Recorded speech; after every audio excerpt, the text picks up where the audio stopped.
सच्चिदानन्दरूपाय विश्वोत्पत्त्यादिहेतवे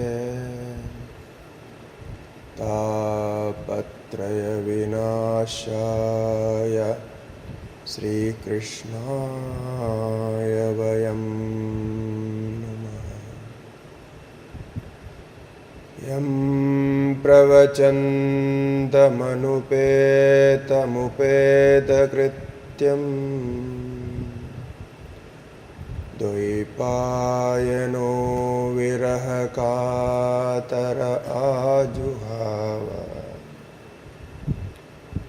पुत्रेदि तन्मयतया तरवोऽभिनेतु तं सर्वभूतहृदयं मुनिमानतोऽस्मि। तं सर्वभूतहृदयं मुनिमानतोऽस्मि। यं ब्रह्मा वरुणेन्द्ररुद्रमरुत स्तुन्वन्ति दिव्यैस्तवैः वेदैः साङ्गपदक्रमोपनिषदैर्गायन्ति यं सामगाः। ध्यानावस्थिततद्गतेन मनसा पश्यन्ति यं योगिनो यस्यान्तं न विदुःसुरासुरगणा देवाय तस्मै नमः। यस्यान्तं न विदुःसुरासुरगणा देवाय तस्मै नमः। नाम संकीर्तनं यस्य सर्वपापप्रणाशनं प्रणामो दुःखशमनस्तं नमामि हरिं परं। प्रणामो दुःखशमनस्तं नमामि हरिं परम्। श्रुतिस्मृतिपुराणानामालयं करुणालयं नमामि भगवत्पाद शङ्करं लोकशङ्करं। शङ्करं शङ्कराचार्यं केशवं बादरायणं सूत्रभाष्यकृतौ वन्दे भगवन्तौ पुनः पुनः। ईश्वरो गुरुरात्मेति मूर्तिभेदविभागिने व्योमवद्व्याप्तदेहाय दक्षिणामूर्तये नमः। श्रीदक्षिणामूर्तये नमः।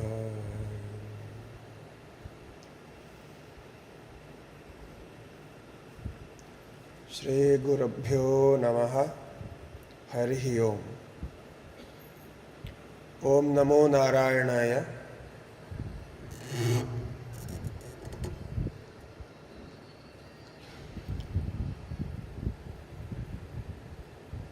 ശ്രീമദ് ഭാഗവതത്തിലെ തത്വങ്ങളെ അടുത്തറിയാൻ ശ്രീമദ് ഭാഗവതത്തിൽ തന്നെ പറഞ്ഞ വചനങ്ങളെ അടിസ്ഥാനപ്പെടുത്തി ഒരു തത്വചിന്തനം, തത്വമനനമാണ്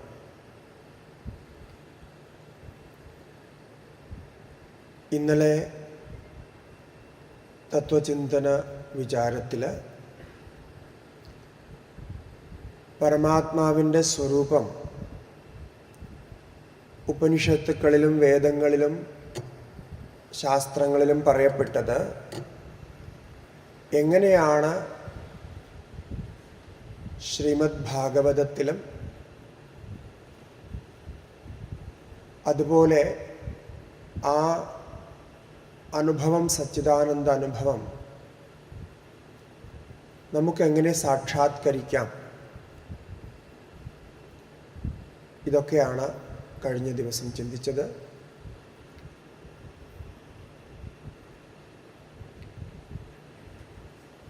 ആത്മാവിൻ്റെ സ്വരൂപം എന്ന് വീണ്ടും വീണ്ടും നാം ഇവിടെ പറയുന്നുണ്ട്. സ്വരൂപം എന്നാൽ എന്ത്? സ്വരൂപം ഏത് രീതിയിലാണ് സ്വരൂപമായിരിക്കുന്നത്? എന്തുകൊണ്ടാണ് സ്വരൂപമായിരിക്കുന്നത്?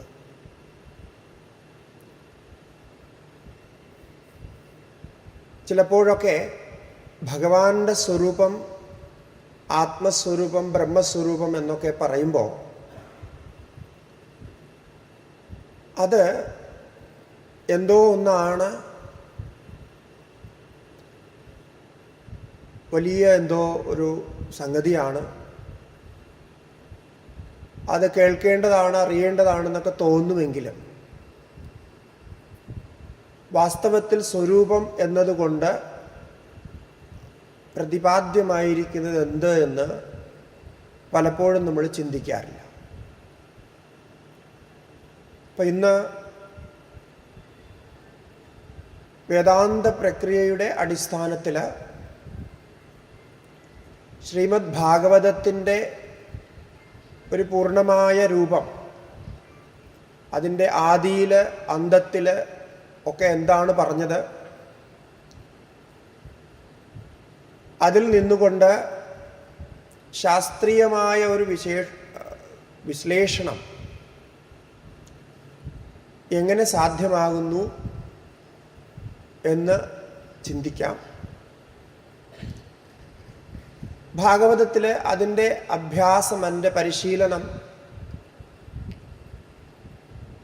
അധികമായും ഭാഗവതത്തിൽ വന്ന സ്തുതികളിലൂടെയാണ് പ്രകടമാക്കിയിരിക്കുന്നത്. ഭാഗവതത്തിൻ്റെ പ്രഥമ, ദ്വിതീയ, തൃതീയ ശ്ലോകങ്ങളിലും അതിൻ്റെ അവസാനത്തെ അധ്യായത്തിലുമൊക്കെ പറഞ്ഞത് പോലെ അതിനെ വിസ്തരിക്കുന്നത്, പല രീതിയിൽ വിസ്തരിക്കുന്നത്, സഗുണമായും നിർഗുണമായും സ്വരൂപമായും നിരൂപമായും ഒക്കെ വിസ്തരിക്കുന്ന രീതി, അത് ഭാഗവതത്തിൽ നമുക്ക് കാണാം. അപ്പോൾ അത് മനസ്സിലാക്കാനായിട്ട് ഭാഗവതത്തിലെ ചില സ്തുതികൾ നമുക്കിവിടെ പഠിക്കാൻ കഴിയും. അപ്പോൾ ഇന്ന് നമ്മൾ ഭാഗവതത്തിൻ്റെ ഉള്ളിൽ നിന്ന് തന്നെ ഒരു സ്തുതി അടിസ്ഥാനപ്പെടുത്തി, ഒന്നാമത്തെ സ്കന്ധത്തിൽ വന്നിട്ടുള്ള ആദ്യത്തെ സ്തുതി, ഓരോ സ്തുതികളും ചിന്തിക്കേണ്ടതാണ്. അപ്പോൾ ആ ക്രമത്തിൽ ആദ്യത്തെ സ്തുതി എന്ന രീതിയിൽ കുന്തി ഭഗവാനെ സ്തുതിക്കുന്ന കുന്തി സ്തുതിയുണ്ട്. അത് നമ്മൾ പിന്നീട് നോക്കുന്നതായിരിക്കും. അപ്പോൾ ആദ്യം ഈ സ്വരൂപ ചിന്തനം ഇന്നലെ നമ്മൾ ചിന്തിച്ചു വച്ച ആ ഭാഗത്തു നിന്ന് തുടങ്ങുകയാണെങ്കിൽ, സച്ചിദാനന്ദം സ്വരൂപമെന്ന് പറഞ്ഞു. സച്ചിദാനന്ദം ബ്രഹ്മത്തിൻ്റെ സ്വരൂപമാണ്, ആത്മാവിൻ്റെ സ്വരൂപമാണ്. സച്ചിദാനന്ദ സ്വരൂപനായിട്ട് ഭഗവാൻ ശ്രീകൃഷ്ണനെ നമിക്കുന്നു. അതുതന്നെ ഉപനിഷത്തിൽ സത്യം, ജ്ഞാനം, അനന്തം, വിജ്ഞാനമാനന്ദം, ആനന്ദം ബ്രഹ്മേതി വ്യജാനാത് എന്നൊക്കെ അതിനെ തന്നെ വർണ്ണിക്കുന്നുമുണ്ട്. ഇന്നലെ സത്തിനെക്കുറിച്ച് ചിന്തിക്കുമ്പോൾ സത്തിൻ്റെ അനുഭവം, സത്തിനെക്കുറിച്ച് വ്യാഖ്യാനിച്ച് പറഞ്ഞു. സത്തിൻ്റെ അനുഭവം നമുക്കുണ്ട്. സത്ത ഉണ്മയായിട്ട് അസ്തിത്വമായിട്ട്, എക്സിസ്റ്റൻസ് ആയിട്ട്, അതോടൊപ്പം തന്നെ ചിത്തിൻ്റെയും അനുഭവം, ആനന്ദത്തിൻ്റെയും അനുഭവം ഉള്ളതായി നമ്മൾ ഇന്നലെ ചിന്തിച്ചു. ഈ സച്ചിദാനന്ദം എന്നുള്ളത്, സത്യം ജ്ഞാനം അനന്തം എന്നുള്ളത് വേദാന്ത ശാസ്ത്രപ്രകാരം സ്വരൂപലക്ഷണം എന്നാ പറയുക. ആത്മാവിൻ്റെ സ്വരൂപലക്ഷണം. ഈ സ്വരൂപലക്ഷണം പറയുന്നത് ഉപനിഷത്തിൻ്റെ താത്പര്യം എന്ന അർത്ഥത്തിലാണ്, ആത്മാവിൻ്റെ യഥാർത്ഥ തത്വം എന്ന അർത്ഥത്തിലാണ്. നേരത്തെ ഞാൻ ഒരിക്കൽ പ്രഭാഷണത്തിൽ വ്യാഖ്യാനിക്കുമ്പോൾ പറയുകയുണ്ടായിട്ടുണ്ടായിരുന്നു, നിങ്ങൾ ഓർക്കുന്നുവെന്നറിയില്ല, ഈ ഉപനിഷത്തിലെയും വേദത്തിലെയും വ്യാഖ്യാന രീതി 3 തരത്തിലാണ്.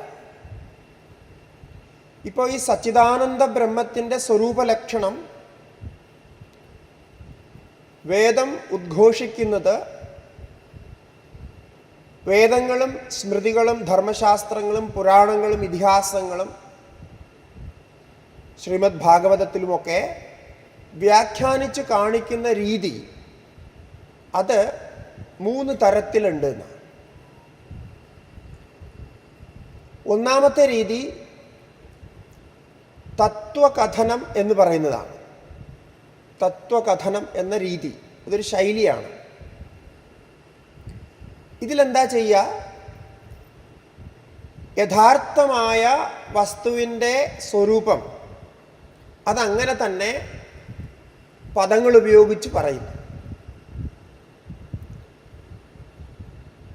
അതിന് പ്രത്യേകിച്ച് ലക്ഷണമോ മറ്റൊന്നും പറയാതെ തന്നെ നേരിട്ടുള്ള കഥനം. ഇപ്പോൾ ഭാഗവതത്തിലെ ശ്ലോകം ഇന്നലെ ഉദ്ധരിച്ചതുപോലെ, തത്വമെന്ന് തത്വവിതഃ വദന്തി, ഭഗവാൻ എന്ന് പറയുന്നു, പരമാത്മാവെന്ന് പറയുന്നു, ബ്രഹ്മമെന്ന് പറയുന്നു. ഇങ്ങനെയൊക്കെ നേരിട്ട് വെളിപ്പെടുത്തുന്ന രീതിയെ തത്വകഥന ശൈലി എന്നാണ് വേദത്തിൽ തന്നെ, വേദത്തിൽ പറയുന്നത് തന്നെയാണ് വേദാന്തത്തിൽ പറയുന്നത്, വേദത്തിൽ പറയുന്നത് തന്നെയാണ്, അതിലൊന്നും മാറാതെ അതേപടിയാണ് ഭഗവാൻ വേദവ്യാസൻ തൻ്റെ പുരാണങ്ങളിൽ വ്യാഖ്യാനിച്ചിരിക്കുന്നത്, കഥാരൂപത്തിൽ ഉപാഖ്യാനങ്ങളോടുകൂടി വ്യാഖ്യാനിച്ചിരിക്കുന്നത്. അതാണ് ഭാഗവതത്തിൻ്റെയും സാരം. നിഗമകൽപ്പതരുവായ വേദത്തിൻ്റെ അതേ സ്വരൂപം തന്നെ ഫലരൂപത്തിൽ ഭാഗവതത്തിൽ കാണുന്നു എന്നതാണ് നമ്മൾ ചിന്തിക്കുന്നത്. അപ്പോൾ ആ വഴിക്ക് നമ്മൾ ചിന്തിക്കുമ്പോൾ ഈ സ്വരൂപലക്ഷണം എന്ന് എവിടെയൊക്കെ വ്യാഖ്യാനിക്കുന്നുവോ അതിനെ പറയുന്ന ശൈലി നമ്മൾ നോക്കുമ്പോൾ തത്വകഥനമാണ് എന്ന് മനസ്സിലാകും. തത്വകഥനത്തിനുള്ള പ്രത്യേകത, അത് നേരിട്ട് പറയുന്നത് കൊണ്ട് തന്നെ വളരെ സരളമായിരിക്കും. തത്വമസി, അഹം ബ്രഹ്മാസ്മി, ഈശാവാസ്യമിതകും സർവം എന്നൊക്കെ ഉപനിഷത്തുകൾ പറയുന്നത് നേരിട്ടുള്ള കഥനമാണ്. ഇതെല്ലാം വേദവാക്യങ്ങൾ തന്നെയാണ്. അപ്പോൾ ഇതൊക്കെ കേൾക്കുമ്പോൾ ഇതെല്ലാമാണ് ശരി, ഇതല്ലേ തത്വം, ഇതല്ലേ അറിയേണ്ടത്, പിന്നെ മറ്റെന്താണ് ആവശ്യമായിട്ടുള്ളത് എന്ന് ചിലവർ തെറ്റിദ്ധരിക്കുന്നത് കൊണ്ടാണ് ഈ തത്വകഥനത്തെ മാത്രം വേദമായിട്ട് കണക്കാക്കി, ഉപനിഷത്തായിട്ട് കണക്കാക്കി, അതിലതിരിക്തമായിട്ട് അതിൽ ചേർന്ന് വന്നിട്ടുള്ളത് മറ്റൊന്നും വേദമല്ല, ശാസ്ത്രമല്ല, ജ്ഞാനമല്ല എന്നൊക്കെ പറയുന്നവർ ഇന്നുമുണ്ട്. പക്ഷെ ഇതൊരു ശൈലി മാത്രമാണ് വേദത്തിൻ്റെ. രണ്ടാമത്തെ ശൈലി പറയപ്പെട്ടിട്ടുള്ളത് രൂപക കഥനമാണ്. രൂപകം എന്ന് പറഞ്ഞാൽ നമുക്കറിയാം, ഒന്നിനോടൊന്ന് സാദൃശ്യപ്പെടുത്തി ഒന്നിനെ മറ്റൊന്നിനോട് ചേർത്ത് പറയുന്നത്, അതാണ് രൂപകം. പക്ഷെ ഈ രൂപകത്തിൻ്റെ ഒരു പ്രത്യേകത, ഇത് രൂപകമായതുകൊണ്ട് തന്നെ പലപ്പോഴും വ്യക്തമായിട്ട് നമുക്ക് തിരിച്ചറിയാൻ സാധിക്കില്ല. നമുക്ക് പരിചയമുള്ള ഒരു രൂപകത്തോട് ചേർത്തായിരിക്കും അവിടെ വ്യാഖ്യാനിക്കുന്നത്. സ്വാഭാവികമായിട്ടും നമുക്ക് പരിചയമുള്ളത് കൊണ്ട് തന്നെ ആ പരിചയമുള്ള വസ്തുവിൽ മനസ്സ് ആകൃഷ്ടമാകുകയും അതിൽ പറയാൻ ഉദ്ദേശിക്കുന്നത് എന്ത് എന്ന് നമുക്ക് ചിന്തിക്കാൻ സാധിക്കാതെ പോവുകയും ചെയ്യും. ഇത് രൂപക കഥനമാണ്. ഇത്തരം രൂപക കഥനങ്ങൾ അനേകമുണ്ട്. വേദത്തിൽ തന്നെ ഇപ്പോൾ സൂര്യൻ്റെ രഥകൽപ്പന, സൂര്യനൊരു രഥത്തിലാണ് സഞ്ചരിക്കുന്നതെന്ന് പറയുക, അതൊരു രൂപകമാണ്. അതുപോലെ പല കഥകൾ, ഉപാഖ്യാനങ്ങളുണ്ട്. ബ്രഹ്മാവ് പ്രജാപതി തന്നെ മകളായിട്ടുള്ള സരസ്വതിയെ വിവാഹം കഴിച്ചു. അതുപോലെ ചന്ദ്രൻ്റെയും താരയുടെയും കഥകൾ, ഇങ്ങനെ കുറേ രൂപകങ്ങളുണ്ട്. ഇതിൽ അവസാനത്തെ ഭാഗത്ത്, നമ്മുടെ ഈ സത്രത്തിൻ്റെ അവസാനത്തെ ഭാഗത്ത് ഇത്തരം വിവാദിതങ്ങളായ, മനസ്സിലാകാത്ത, നിങ്ങളുടെയൊക്കെ മനസ്സിലൊക്കെ സംശയമായിട്ടുള്ള, എല്ലാവർക്കും സ്വാഭാവികമായിട്ട് ഇതൊക്കെ കേൾക്കുമ്പോൾ സംശയം ഉണ്ടാകുന്നതായിട്ടുള്ള ചില രൂപകങ്ങളുണ്ട്. അതിൻ്റെ ഒക്കെ സാരം, രഹസ്യം പറഞ്ഞു തരാം. അതെങ്ങനെയാണ് വേദവുമായിട്ട് ബന്ധപ്പെട്ടിരിക്കുന്നത് നമ്മുടെ ഈ വിഷയത്തിൻ്റെ ഭാഗമായി തന്നെയാണ്. അപ്പോൾ സ്വാഭാവികം വ്യാവഹാരിക ദൃഷ്ടിയിൽ നോക്കിയാൽ ഒരു പിതാവ് തൻ്റെ മകളെ തന്നെ ഭാര്യയായി സ്വീകരിക്കുക എന്നുള്ളത് ആസുരിക ലോകത്ത് പോലും സംഭവിക്കുന്നില്ല. അപ്പോൾ അതെങ്ങനെ ബ്രഹ്മാവ് തന്നെ ചെയ്തു, അല്ലേ? ഒരു ഭയങ്കര സംഭവമാണ്, എല്ലാവരും ചോദിക്കുന്ന സംഭവമാണ്. അത് സസ്പെൻസായി ഇരുന്നോട്ടെ, അതിപ്പോൾ ഞാൻ പറയില്ല. കാരണം അത് പറഞ്ഞാൽ പിന്നെ സസ്പെൻസ് പോകും. അപ്പോൾ അത് അവസാനം, ആ കഥകളൊക്കെ അവസാനത്തേക്ക് മാറ്റി വച്ചിരിക്കുകയാണ്. അപ്പോൾ എന്താ ഇവിടെ പറയുന്നതെന്ന് വെച്ചാൽ, തത്വകഥനം പോലെ, ഇന്നലെ നമ്മൾ ചിന്തിച്ച സച്ചിദാനന്ദ സ്വരൂപമെന്ന ബ്രഹ്മസ്വരൂപ തത്വകഥനം പോലെ തന്നെ വേദത്തിൽ രൂപക കഥനങ്ങളുമുണ്ട്. ഈ കഥയെല്ലാം വേദത്തിലുള്ളതാണ്. ആൾക്കാർ പറയുന്നത് എന്താണ്? നാസ്തികരൊക്കെ പറയുന്നത് എന്താണ്? ഇതൊക്കെ കെട്ടുകഥകളാണ്, ഇതിലൊന്നും ഒരു താല്പര്യമില്ല, ഇങ്ങനെയൊക്കെ ചെയ്യാൻ പാടുണ്ടോ, ഹിന്ദുധർമ്മത്തിൽ ഇത്രയും അന്യായമുണ്ടോ, അല്ലേ? ഒരു ചോദ്യം ചോദിക്കുമ്പോൾ ആൾക്കാർ അങ്ങനെയൊക്കെ നമ്മളോട് പറയാം. അത് വളരെ രസമാണ്, അതെങ്ങനെയാണത് യോജിപ്പിച്ചിരിക്കുന്നത്. അപ്പം ഇത് വേദവ്യാസൻ തൻ്റെ മനസ്സിൽ നിന്ന്, തൻ്റെ ചിന്തയിൽ നിന്ന്, തൻ്റെ സ്വാർത്ഥത കൊണ്ട്, അല്ലെങ്കിൽ കാവ്യരചനയ്ക്ക് വേണ്ടി ചെയ്തതൊന്നുമല്ല. വേദവ്യാസൻ എഴുതിയിട്ടുള്ള എല്ലാം വേദത്തിൽ അധിഷ്ഠിതമാണ്. അത് കണ്ടുപിടിക്കാൻ, തിരയാൻ ഒരുപാട് ശ്രമം ചെയ്യണം. നമ്മൾ കുറേ കാലം ശ്രമം ചെയ്തിട്ടാണ് കുറച്ചൊക്കെ, കുറേ കഥകളുടെയൊക്കെ സാറും അവിടുന്ന് ഇവിടുന്നുമൊക്കെ ശരിയാക്കാൻ കഴിഞ്ഞത്. ഇനിയും ഒരുപാട് ചെയ്യാനുണ്ട്. പല പല കഥകളുടെയും നമുക്ക് മനസ്സിലാകാത്ത വശങ്ങളുണ്ട്. അതൊക്കെ വേദത്തിലോ മറ്റു ശാസ്ത്രങ്ങളിലോ എവിടെയാണ് സൂചിപ്പിച്ചിരിക്കുന്നതെന്ന് കണ്ടുപിടിക്കുക വലിയൊരു റിസർച്ചാണ്. അപ്പോൾ ഈ ഭാഗത്തെ രൂപക കഥനം എന്ന് പറയുന്നു. അപ്പോൾ രണ്ടായി. എന്തൊക്കെയാണ്? ഒന്നാമത്തത് തത്വകഥനം, എല്ലാവർക്കും മനസ്സിലാകുന്നത് തത്വജ്ഞാനമാണ് പറയുന്നതെന്ന്. രണ്ടാമത്തേത് കുറച്ച് ഭ്രമം തോന്നും, കുറച്ച് തെറ്റിദ്ധാരണയൊക്കെ ഉണ്ടാകും, നല്ല പാണ്ഡിത്യമില്ല, നല്ല വിവേകമില്ല എങ്കിൽ രൂപക കഥനം തിരിച്ചറിയാൻ പറ്റില്ല. മൂന്നാമത്തെ രീതിയാണ് അതിശയോക്തി. അതിശയോക്തി എന്ന രീതി. അപ്പം എങ്ങനെയാണ് ബ്രഹ്മത്തിൻ്റെ സ്വരൂപം ഈ പല രീതിയിൽ വ്യാഖ്യാനിച്ച് വർണ്ണിക്കുന്നതെന്നാണ്. അതിശയോക്തിയോടുകൂടി പറയും. അതിശയോക്തി എന്ന് പറയുമ്പോൾ നമുക്ക് മലയാളത്തിൽ അറിയാവുന്ന കാര്യമാണ്, ചെറിയൊരു സംഗതി, പക്ഷെ അതിനെ ഇങ്ങനെ പെരുപ്പിച്ച് പറയുക, ആശ്ചര്യം അത്ഭുതം മനസ്സിലുണ്ടാകുന്ന ഭാവത്തിൽ പറയുക. അതെന്തിനാ അങ്ങനെ പറയുന്നത് എന്ന് ചോദിച്ചാൽ,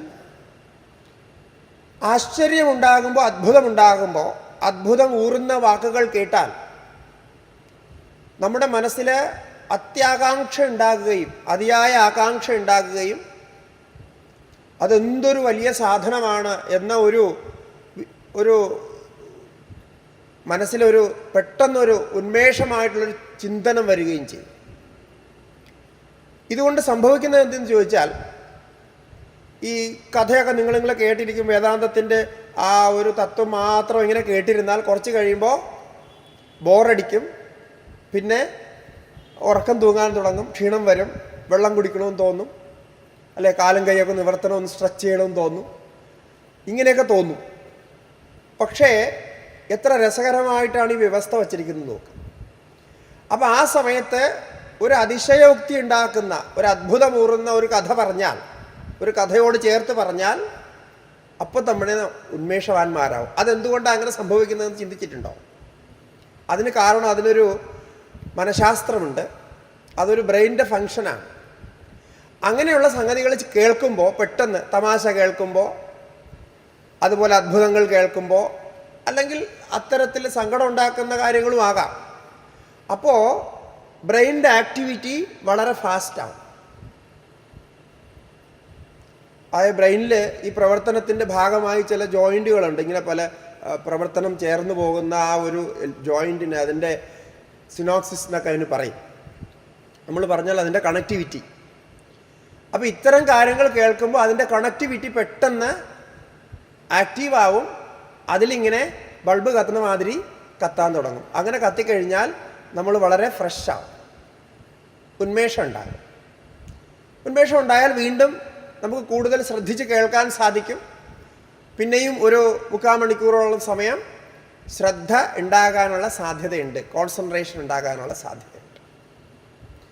പലപ്പോഴും നമുക്കറിയാം, കേട്ടാൽ ബോറടിക്കുന്ന സാധനങ്ങൾ എന്താണ്? കേട്ടിരുന്ന് ഇതെല്ലാം പണ്ടും കേട്ടതാണ്, വീണ്ടും അതുപോലെയാണ്, ഇതിലൊന്നും പുതിയതായിട്ടൊന്നുമില്ല എന്ന് വന്നാൽ കുട്ടികളൊക്കെ ഉറങ്ങിപ്പോകും, അല്ലെങ്കിൽ അവർക്ക് താല്പര്യം ഉണ്ടാകില്ല, അതൊന്നും ഓർമ്മയുണ്ടാകില്ല. പക്ഷെ കുറച്ച് അത്ഭുത രസമൊക്കെ അതിലുണ്ടായാൽ, അതിശയോക്തിയൊക്കെ ഉണ്ടായാൽ നന്നായിരിക്കും. അപ്പോൾ അങ്ങനെ വേദത്തിലും ഈ പ്രക്രിയയുണ്ട്. ആ പ്രക്രിയ, അതിശയോക്തിയും രൂപകവും എന്നുള്ള പ്രക്രിയ, ഇത് രണ്ടിനെയും ചേർത്ത് സാധാരണ ആൾക്കാർക്ക് വലിയ ബുദ്ധിയും കഴിവും ഓർമ്മശക്തിയും, അല്ലെങ്കിൽ വേദങ്ങൾ മുഴുവൻ പഠിച്ച് കണ്ഠസ്ഥമാക്കി അങ്ങനെ വലിയ മനോനിയന്ത്രണമൊന്നുമില്ല, 1 മണിക്കൂറൊക്കെ തന്നെ വളരെ ബുദ്ധിമുട്ടാണ് ഇരിക്കാനൊക്കെ. അപ്പോൾ അവരെ എങ്ങനെ 2 മണിക്കൂറും 2.5 മണിക്കൂറും ഒക്കെ പിടിച്ചിരുത്താം? എങ്ങനെ അവരെ നിരന്തരം ഈ വിഷയത്തെ തന്നെ, ആത്മാവിനെ കുറിച്ച് തന്നെ ചിന്തിപ്പിച്ചു കൊണ്ടിരിക്കാം എന്നൊക്കെ ആലോചിച്ചിട്ടാകും ഈ രൂപകവും അതിശയവും ചേർത്താണ് ഈ പുരാണങ്ങൾ മുഴുവൻ ഉണ്ടാക്കപ്പെട്ടിരിക്കുന്നത്. ഇതിഹാസങ്ങളും പുരാണങ്ങളും ഉണ്ടാക്കിയത് തന്നെ ആ രീതിയിലാണ്. അപ്പോൾ അതിൻ്റെയും മൂലം എവിടെയാണ്? നിഗമങ്ങൾ തന്നെയാണ് അതിൻ്റെ മൂലവും. അവിടുന്ന് തന്നെയാണ് ഈ പ്രക്രിയ വന്നത്.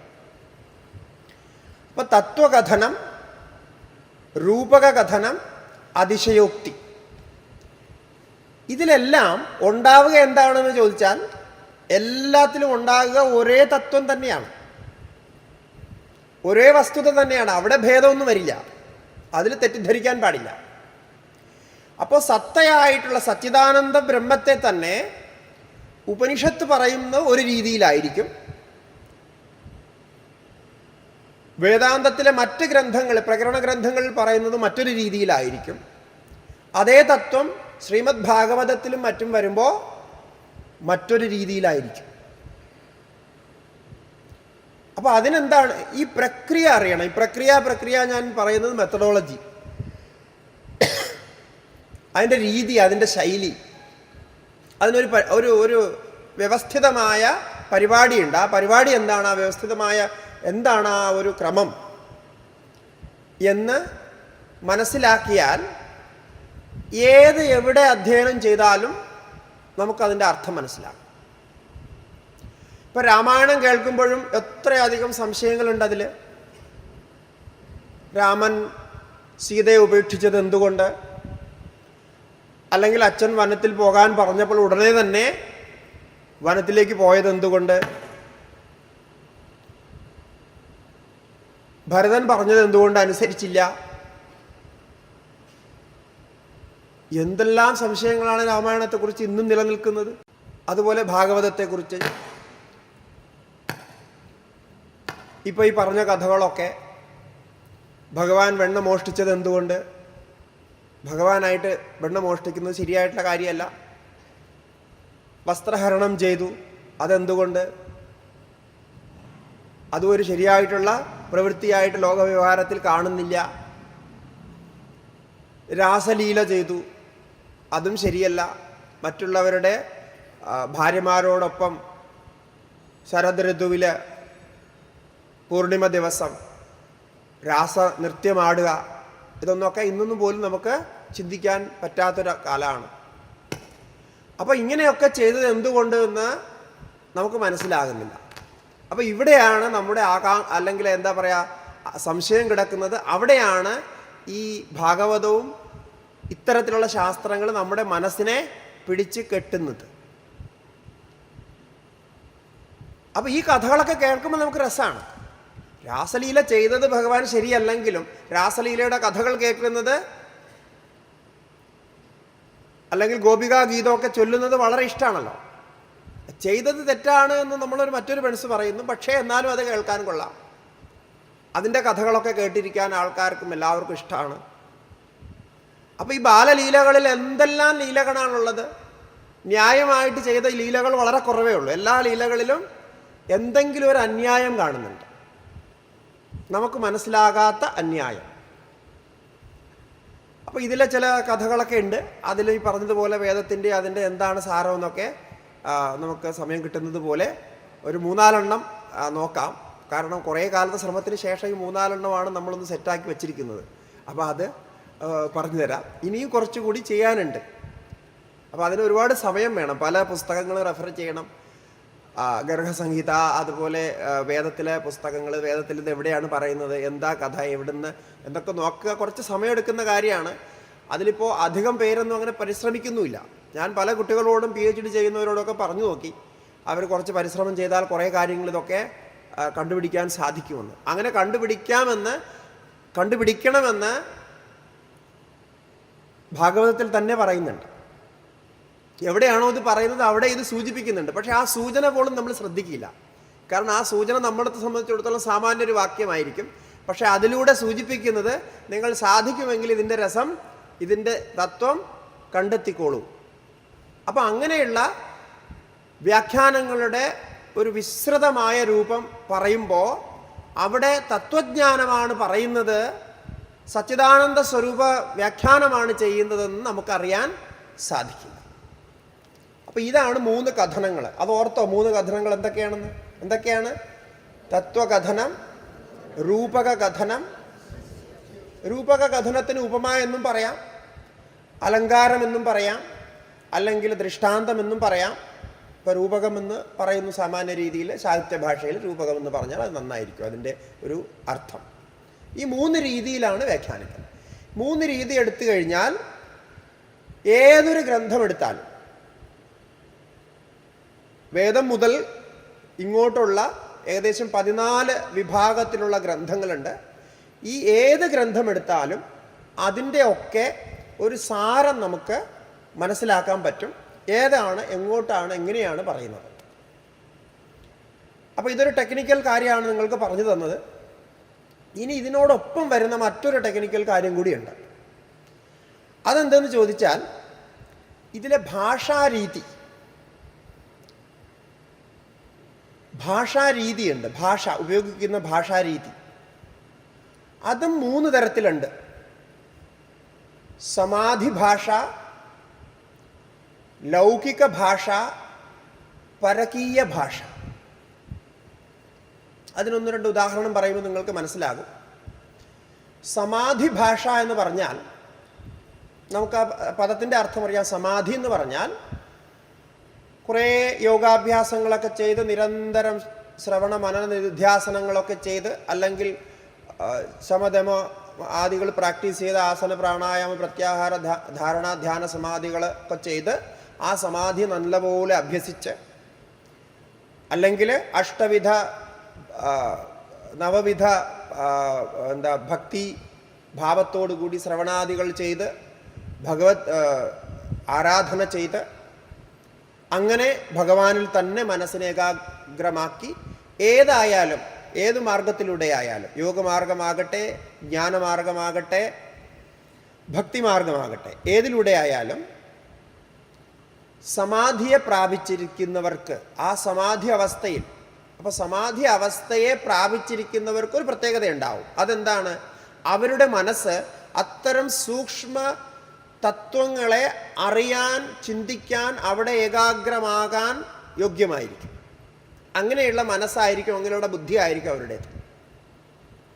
അപ്പോൾ ഈ പറഞ്ഞതുപോലെ നമുക്കിപ്പോൾ ശാസ്ത്രങ്ങളിൽ നിന്ന് ഈ കാര്യങ്ങൾ വ്യക്തമാകണമെങ്കിൽ, ശാസ്ത്രങ്ങളുടെ ഉള്ളിലേക്ക് കടന്നു പോകണമെങ്കിൽ അതിൻ്റെ വ്യവഹാരിക ദശയിൽ നിന്ന് അപ്പുറത്തെ ദശയിലേക്ക് എത്തണം, അല്ലേ? വ്യവഹാര ദശയെ കടന്ന് അപ്പുറത്തെ ദശയിലേക്ക് എത്തണം. അപ്പോഴാണ് ഭഗവാൻ രാസലീല ആടിയത് എന്തിനെന്നും ചീർഹരണം ചെയ്തത് എന്തിനെന്നും ഒക്കെ മനസ്സിലാകുക. വ്യവഹാര ദിശയിൽ നോക്കിക്കഴിഞ്ഞാൽ അതെല്ലാം തെറ്റ് തന്നെയാണ്. അത് ശരിയാണെന്ന് നമ്മൾ സമർത്ഥിച്ചിട്ട് കാര്യമില്ല. കാരണം അങ്ങനെ ശരിയാണെന്ന് സമർത്ഥിക്കുന്നത് അന്യായമാണ്. ലോകത്താർക്കും അത് മനസ്സിലാവില്ല. അത് ശരിയാണെങ്കിൽ പിന്നെ ഇതെങ്ങനെ തെറ്റായി എന്ന് ആൾക്കാർ വിചാരിക്കും. അപ്പം അതുകൊണ്ട് ആ വ്യവഹാര ദശയ്ക്ക് അപ്പുറത്തൊരു ദശയുണ്ട്, പരമാർത്ഥ ദശ, അല്ലെങ്കിൽ അതിൻ്റെ തത്വമായിട്ടുള്ളൊരു സ്ഥിതി. എന്തിനങ്ങനെ പറഞ്ഞു? അപ്പോൾ ചില സ്ഥലത്ത് കണ്ടല്ലോ, ചില സ്ഥലത്ത് ഇപ്പോൾ പുതിയ ആൾക്കാർ ഈ വലിയ കടകളൊക്കെ ഉണ്ടാക്കുമ്പോൾ അവിടെ ഇങ്ങനെ ബോർഡ് എഴുതി വയ്ക്കും. അപ്പോൾ സാധാരണ ബോർഡ് എഴുതുമ്പോൾ ഒരു പേര് എഴുതുകയാണെങ്കിൽ ഇപ്പോൾ ഹോട്ടൽ കൃഷ്ണ എന്ന് എഴുതുകയാണെന്ന് വയ്ക്കുക. അപ്പോൾ അതിനൊരു ക്രമമുണ്ട്. ഹോട്ടൽ എന്ന് ആദ്യം എഴുതുന്നു, കൃഷ്ണ എന്ന് ആദ്യം എഴുതുന്നു, ചിലവർ കൃഷ്ണ ഹോട്ടൽ എന്ന് എഴുതും. പക്ഷേ അത് കൂടുതൽ അട്രാക്റ്റ് ആവാൻ വേറൊരു വഴിയും കൂടിയുണ്ട്. അത് കുറച്ച് തിരിച്ചും മറിച്ചും സ്പെല്ലിംഗ് ഒക്കെ മാറ്റി എഴുതുക. അങ്ങനെ ചെയ്യുന്നുണ്ട്. ഇപ്പോൾ ഈ ചെറുപ്പക്കാർ പല പല വിദ്യകൾ ഉപയോഗിച്ചിട്ട് അവർ മനഃപൂർവ്വം സ്പെല്ലിങ് തെറ്റായിട്ട് എഴുതും. അപ്പോൾ തെറ്റായിട്ട് എഴുതി കഴിയുമ്പോൾ എന്താണ്, ആ സ്പെല്ലിങ് ആൾക്കാർ ഒരു സ്പെല്ലിങ് ഓർമ്മിച്ച് വയ്ക്കുന്നുണ്ടല്ലോ, അത് തെറ്റായ സ്പെല്ലിങ് എഴുതുമ്പോൾ അത് തന്നെ ആകർഷണമാകും. കുറച്ച് കാലം മുമ്പ് ഞാനൊരു വീഡിയോ കണ്ട്, ഒരു കൂട്ടരെ ഇതുമാതിരി ബോംബെയിലെവിടെയാണ്, അവരുടെ കടയിൽ എഴുതിയിരിക്കുന്ന എല്ലാ ഇംഗ്ലീഷിലും അല്ലെങ്കിൽ എഴുതിയിരിക്കുന്ന പദങ്ങളെല്ലാം തെറ്റായിട്ടാണ് എഴുതിയിരിക്കുന്നത്. അപ്പോൾ ആൾക്കാർ വിചാരിച്ചത് എന്തോ ഒരു അബദ്ധമാണെന്ന്. പക്ഷേ അതവർ മനഃപൂർവ്വം എഴുതിയതാണ്. അതുകൊണ്ട് എന്ത് പറ്റി? അത്രയും ആകർഷണം കിട്ടിയ ആ കടയ്ക്ക് അത്രയും ചിലവില്ലാതെ തന്നെ അഡ്വർടൈസ്മെൻറ്റ് കിട്ടി. അപ്പോൾ ഇതൊക്കെ ഒരു വിദ്യയാണ്. അതായത് ഇതിനെ തിരിക്കുക, മറിക്കുക, നമ്മളെ ആകർഷിക്കുക, അങ്ങനെയൊക്കെ പറയും. അപ്പോൾ അതുപോലെ ന്യായം പറയേണ്ടടുത്ത് ന്യായം ബോധിപ്പിക്കാൻ വേണ്ടി ചിലപ്പോൾ അന്യായത്തിൻ്റെ മാർഗവും എടുക്കും. എല്ലാവരും അങ്ങനെ കരുതി വച്ചിരിക്കുന്നത് കൊണ്ട്, അങ്ങനെ മനസ്സിലാക്കുന്നത് കൊണ്ട് അങ്ങനെയും സ്വീകരിക്കാൻ സാധ്യതയുണ്ട്. അതൊക്കെ ഈ അതിശയോക്തിയിലും രൂപകത്തിലും പെടുന്ന കാര്യങ്ങളാണെന്ന് മനസ്സിലാക്കാം. അപ്പോൾ ഈ സമാധി ഭാഷ എന്തിനു പറയണമെന്ന് ചോദിച്ചാൽ, സമാധി ഭാഷയിൽ എന്തിനു സംസാരിക്കണമെന്ന് ചോദിച്ചാൽ, അത് സൂക്ഷ്മമായ, ഏറ്റവും സൂക്ഷ്മമായ കാര്യങ്ങളെ പറയാനുള്ള ഒരു ഭാഷാ ശൈലിയാണ് സമാധി ഭാഷ. അങ്ങനെയുള്ള സമാധി ഭാഷയും നമ്മുടെ ഭാഗവതത്തിലും അതുപോലെ തന്നെ വേദത്തിലുമൊക്കെ ഉണ്ട്. ഇപ്പോൾ നാ സദാസേത് നോ സദാസേത് തദാനിം തദ്രാജാനോ വ്യോമപരോയത്. ഋഗ്വേദത്തിലൊരു നാസദീയ സൂക്തമുണ്ട്.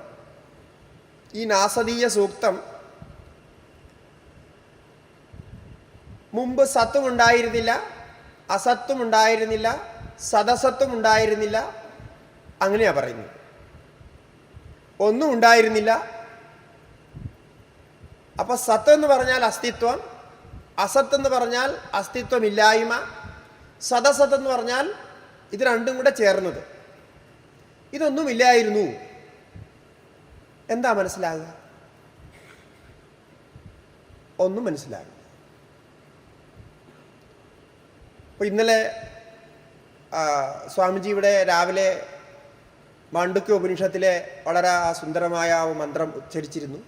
നാന്തപ്രജ്ഞം ന ബഹിഷ്പ്രജ്ഞം നോഭയദപ്രജ്ഞം ന പ്രജ്ഞം ന പ്രജ്ഞം ന പ്രജ്ഞാനഘനം അദൃശ്യമവ്യവഹാര്യം പ്രപഞ്ചോപശമം ശാന്തം ശിവം അദ്വൈതം ചതുർത്ഥം മന്യന്തേ സ ആത്മാ സ വിജ്ഞേയഃ അന്യത്ര വിദിതാത് യസ്യമതം ന തസ്യ മതം മതം യസ്യ ന വേദസഃ അവിജ്ഞാതം വിജാനതാം വിജ്ഞാതം അവിജാനതാം. ഇതൊക്കെ വേദത്തിലെ മന്ത്രങ്ങളാണ്. ഇതെല്ലാം സമാധി ഭാഷയിൽ പറയുന്ന മന്ത്രങ്ങളാണ്. അതായത് ന അന്തപ്രജ്ഞം ന ബഹിഷ്പ്രജ്ഞം ന ഉഭയദപ്രജ്ഞം ന പ്രജ്ഞാനഘനം എന്ന് എല്ലാത്തിനെയും നിരാകരിച്ചു പോകുന്നു. അതിന് ഓരോന്നിനും ഓരോ അർത്ഥമുണ്ട്.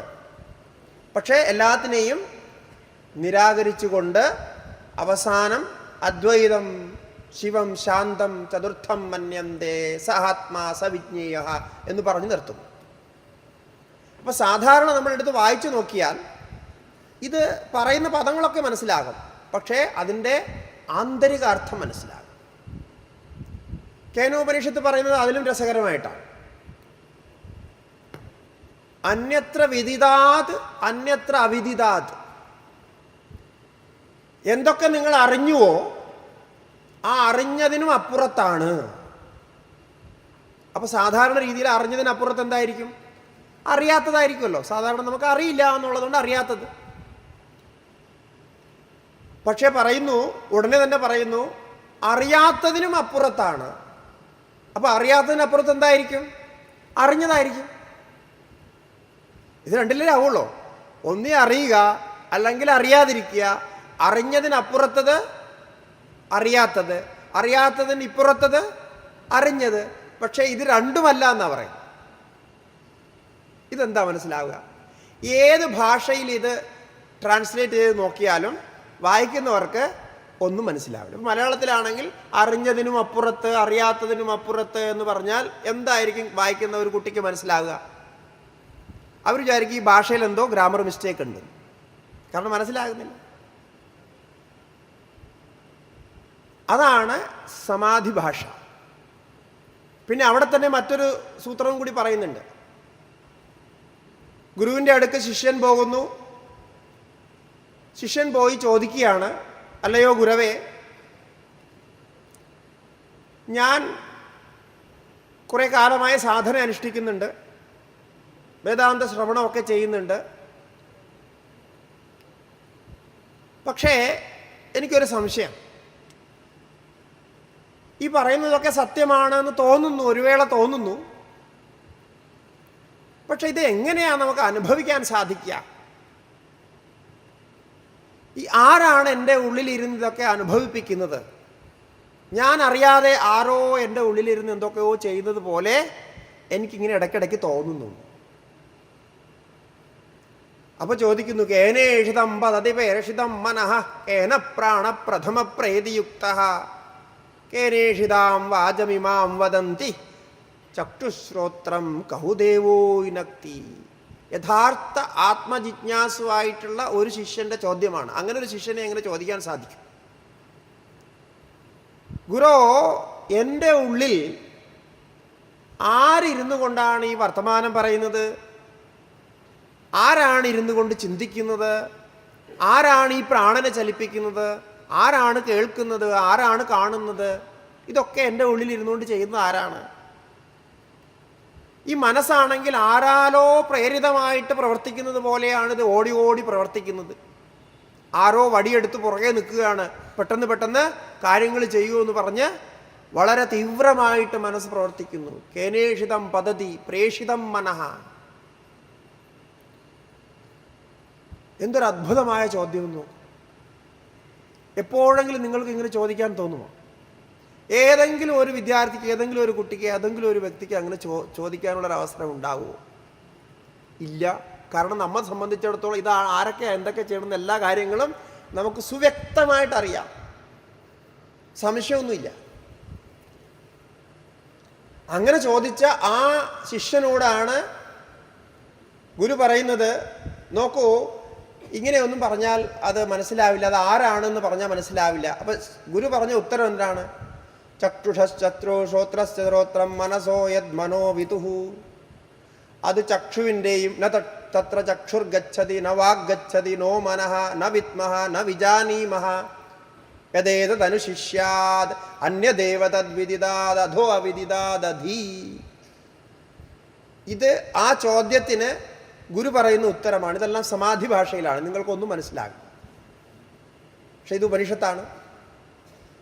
ഇത് മനസ്സിലാക്കണമെങ്കിൽ ഇതിൻ്റെ ബാക്ക്ഗ്രൗണ്ടിൽ ഒരു ദീർഘകാലമായ അധ്യയനം വേണം, ഒരു തപസ് വേണം, ഒരു 1-2 PhD എടുക്കണം. എന്നാൽ മാത്രമേ ഈ ഭാഷാ ശൈലി മനസ്സിലാവുള്ളൂ. വളരെ സിമ്പിളാണ്, പക്ഷെ മനസ്സിലാവില്ല.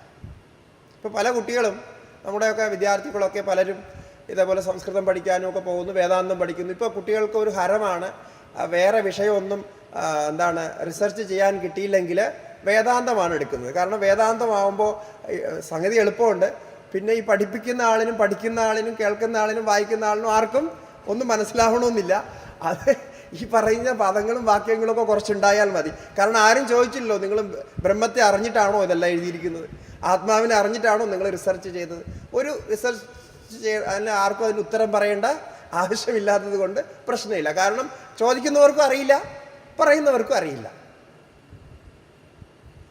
അതുകൊണ്ട് ഒരുപാട് പേര് ഇപ്പോൾ ഇതിൽ റിസർച്ച് ചെയ്യുന്നുണ്ട്. ഇപ്പോൾ നമുക്കറിയാൻ പറ്റും, ഇപ്പോൾ നിങ്ങളുടെയൊക്കെ പരിചയക്കാരിൽ പലരും ഉണ്ടാവും, ആര് ചോദിച്ചാലും വേദാന്തത്തിലാണ് റിസർച്ച്. ഞാൻ അവരോട് ചോദിക്കുന്നത്, നിങ്ങൾ വേദാന്തത്തിൽ എന്താ പഠിച്ചത്? അത് നമ്മൾ റിസർച്ച് ചെയ്യുന്നു. പഠിച്ചത് വ്യാകരണമോ അല്ലെങ്കിൽ വേറെ ഏതെങ്കിലും ആയിരിക്കും പഠിച്ചത്. പക്ഷേ റിസർച്ച് ചെയ്യാൻ വേദാന്തം സെലക്ട് ചെയ്തു. കാരണം വ്യാകരണത്തിലൊക്കെ റിസർച്ച് ചെയ്യാൻ വളരെ ബുദ്ധിമുട്ടാണ്. അതിനൊന്നും കുട്ടികൾക്ക് ശ്രമിക്കാൻ താല്പര്യമില്ല. അവർ പറയണത് വ്യാകരണത്തിൽ റിസർച്ച് ചെയ്യാനുള്ള എല്ലാം റിസർച്ച് ചെയ്ത് കഴിഞ്ഞു, ഇനിയിപ്പോൾ ചാൻസ് ഇല്ല റിസർച്ച് ചെയ്യാൻ. ന്യായത്തിലൊന്നും റിസർച്ച് ചെയ്യാൻ ആരും തയ്യാറാവില്ല. അതൊക്കെ ഗംഭീര വിഷയങ്ങളാണ്. ഇപ്പോൾ ഇത് തന്നെ നോക്കൂ, പുരാണങ്ങളിലെ വേദവും പുരാണങ്ങളുമായിട്ടുള്ള ബന്ധം എന്ന് പറയുന്നത് അത് റിസർച്ച് ചെയ്യേണ്ട ഒരു വലിയൊരു വിഷയമാണ്. അതിനെ കണ്ടുപിടിക്കുക. കാരണം ഇതൊക്കെ പണിയെടുക്കേണ്ട കാര്യങ്ങളാണ്. അതൊന്നും ആവശ്യമില്ല. അപ്പോൾ വേദാന്തത്തിൽ ചെയ്യും. അപ്പോൾ ചോദിക്കുമ്പോൾ വേദാന്തത്തിൽ PhD ഡോക്ടറേറ്റിന് വേദാന്ത എന്ന് പറയും. അങ്ങനെ പറഞ്ഞാൽ ആയി, പിന്നെ നമ്മളൊന്ന് വേറൊന്നും ചോദിക്കണ്ട. അത് ഏത് വിഷയമാണോ എന്തെന്ന് വെച്ച്, കാരണം ഏതെങ്കിലുമൊക്കെ വിഷയത്തിൽ ചെയ്തിട്ടുണ്ടാവും. പക്ഷേ ഇത് ഈ വേദാന്തം പറയുന്നത് മുഴുവൻ സമാധി ഭാഷയിലാണ്. സമാധി അറിയാതെ, സമാധി അഭ്യസിക്കാത്തൊരു മനസ്സിന്, ധ്യാനം അഭ്യസിക്കാത്തൊരു മനസ്സിന് ഒരിക്കലും അത് മനസ്സിലാകില്ല. ഈ ചോദ്യം തന്നെ മനസ്സിലാകില്ല. ആ ശിഷ്യൻ ചോദിച്ച ചോദ്യം തന്നെ മനസ്സിലാകില്ല. അപ്പോൾ ഗുരു പറഞ്ഞു, ന തത്ര ചക്ഷുർ ഗച്ഛതി ന വാഗ് ഗച്ഛതി നോ മനഃ ന വിദ്മഃ. നോക്കൂ, നീ ചോദിച്ച ആ ചോദ്യം ഉണ്ടല്ലോ, അതിൻ്റെ ഉത്തരം എന്ന് പറയുന്നത് അവിടെ ചക്ഷു എത്തില്ല, കണ്ണിന് കാണാൻ കഴിയില്ല, മനസ്സിന് എത്താൻ കഴിയില്ല, പിന്നെ മനസ്സിനും കണ്ണിനും നാവിനും ഒന്നും എത്താൻ കഴിയില്ലെങ്കിൽ പിന്നെ എങ്ങനെയാ?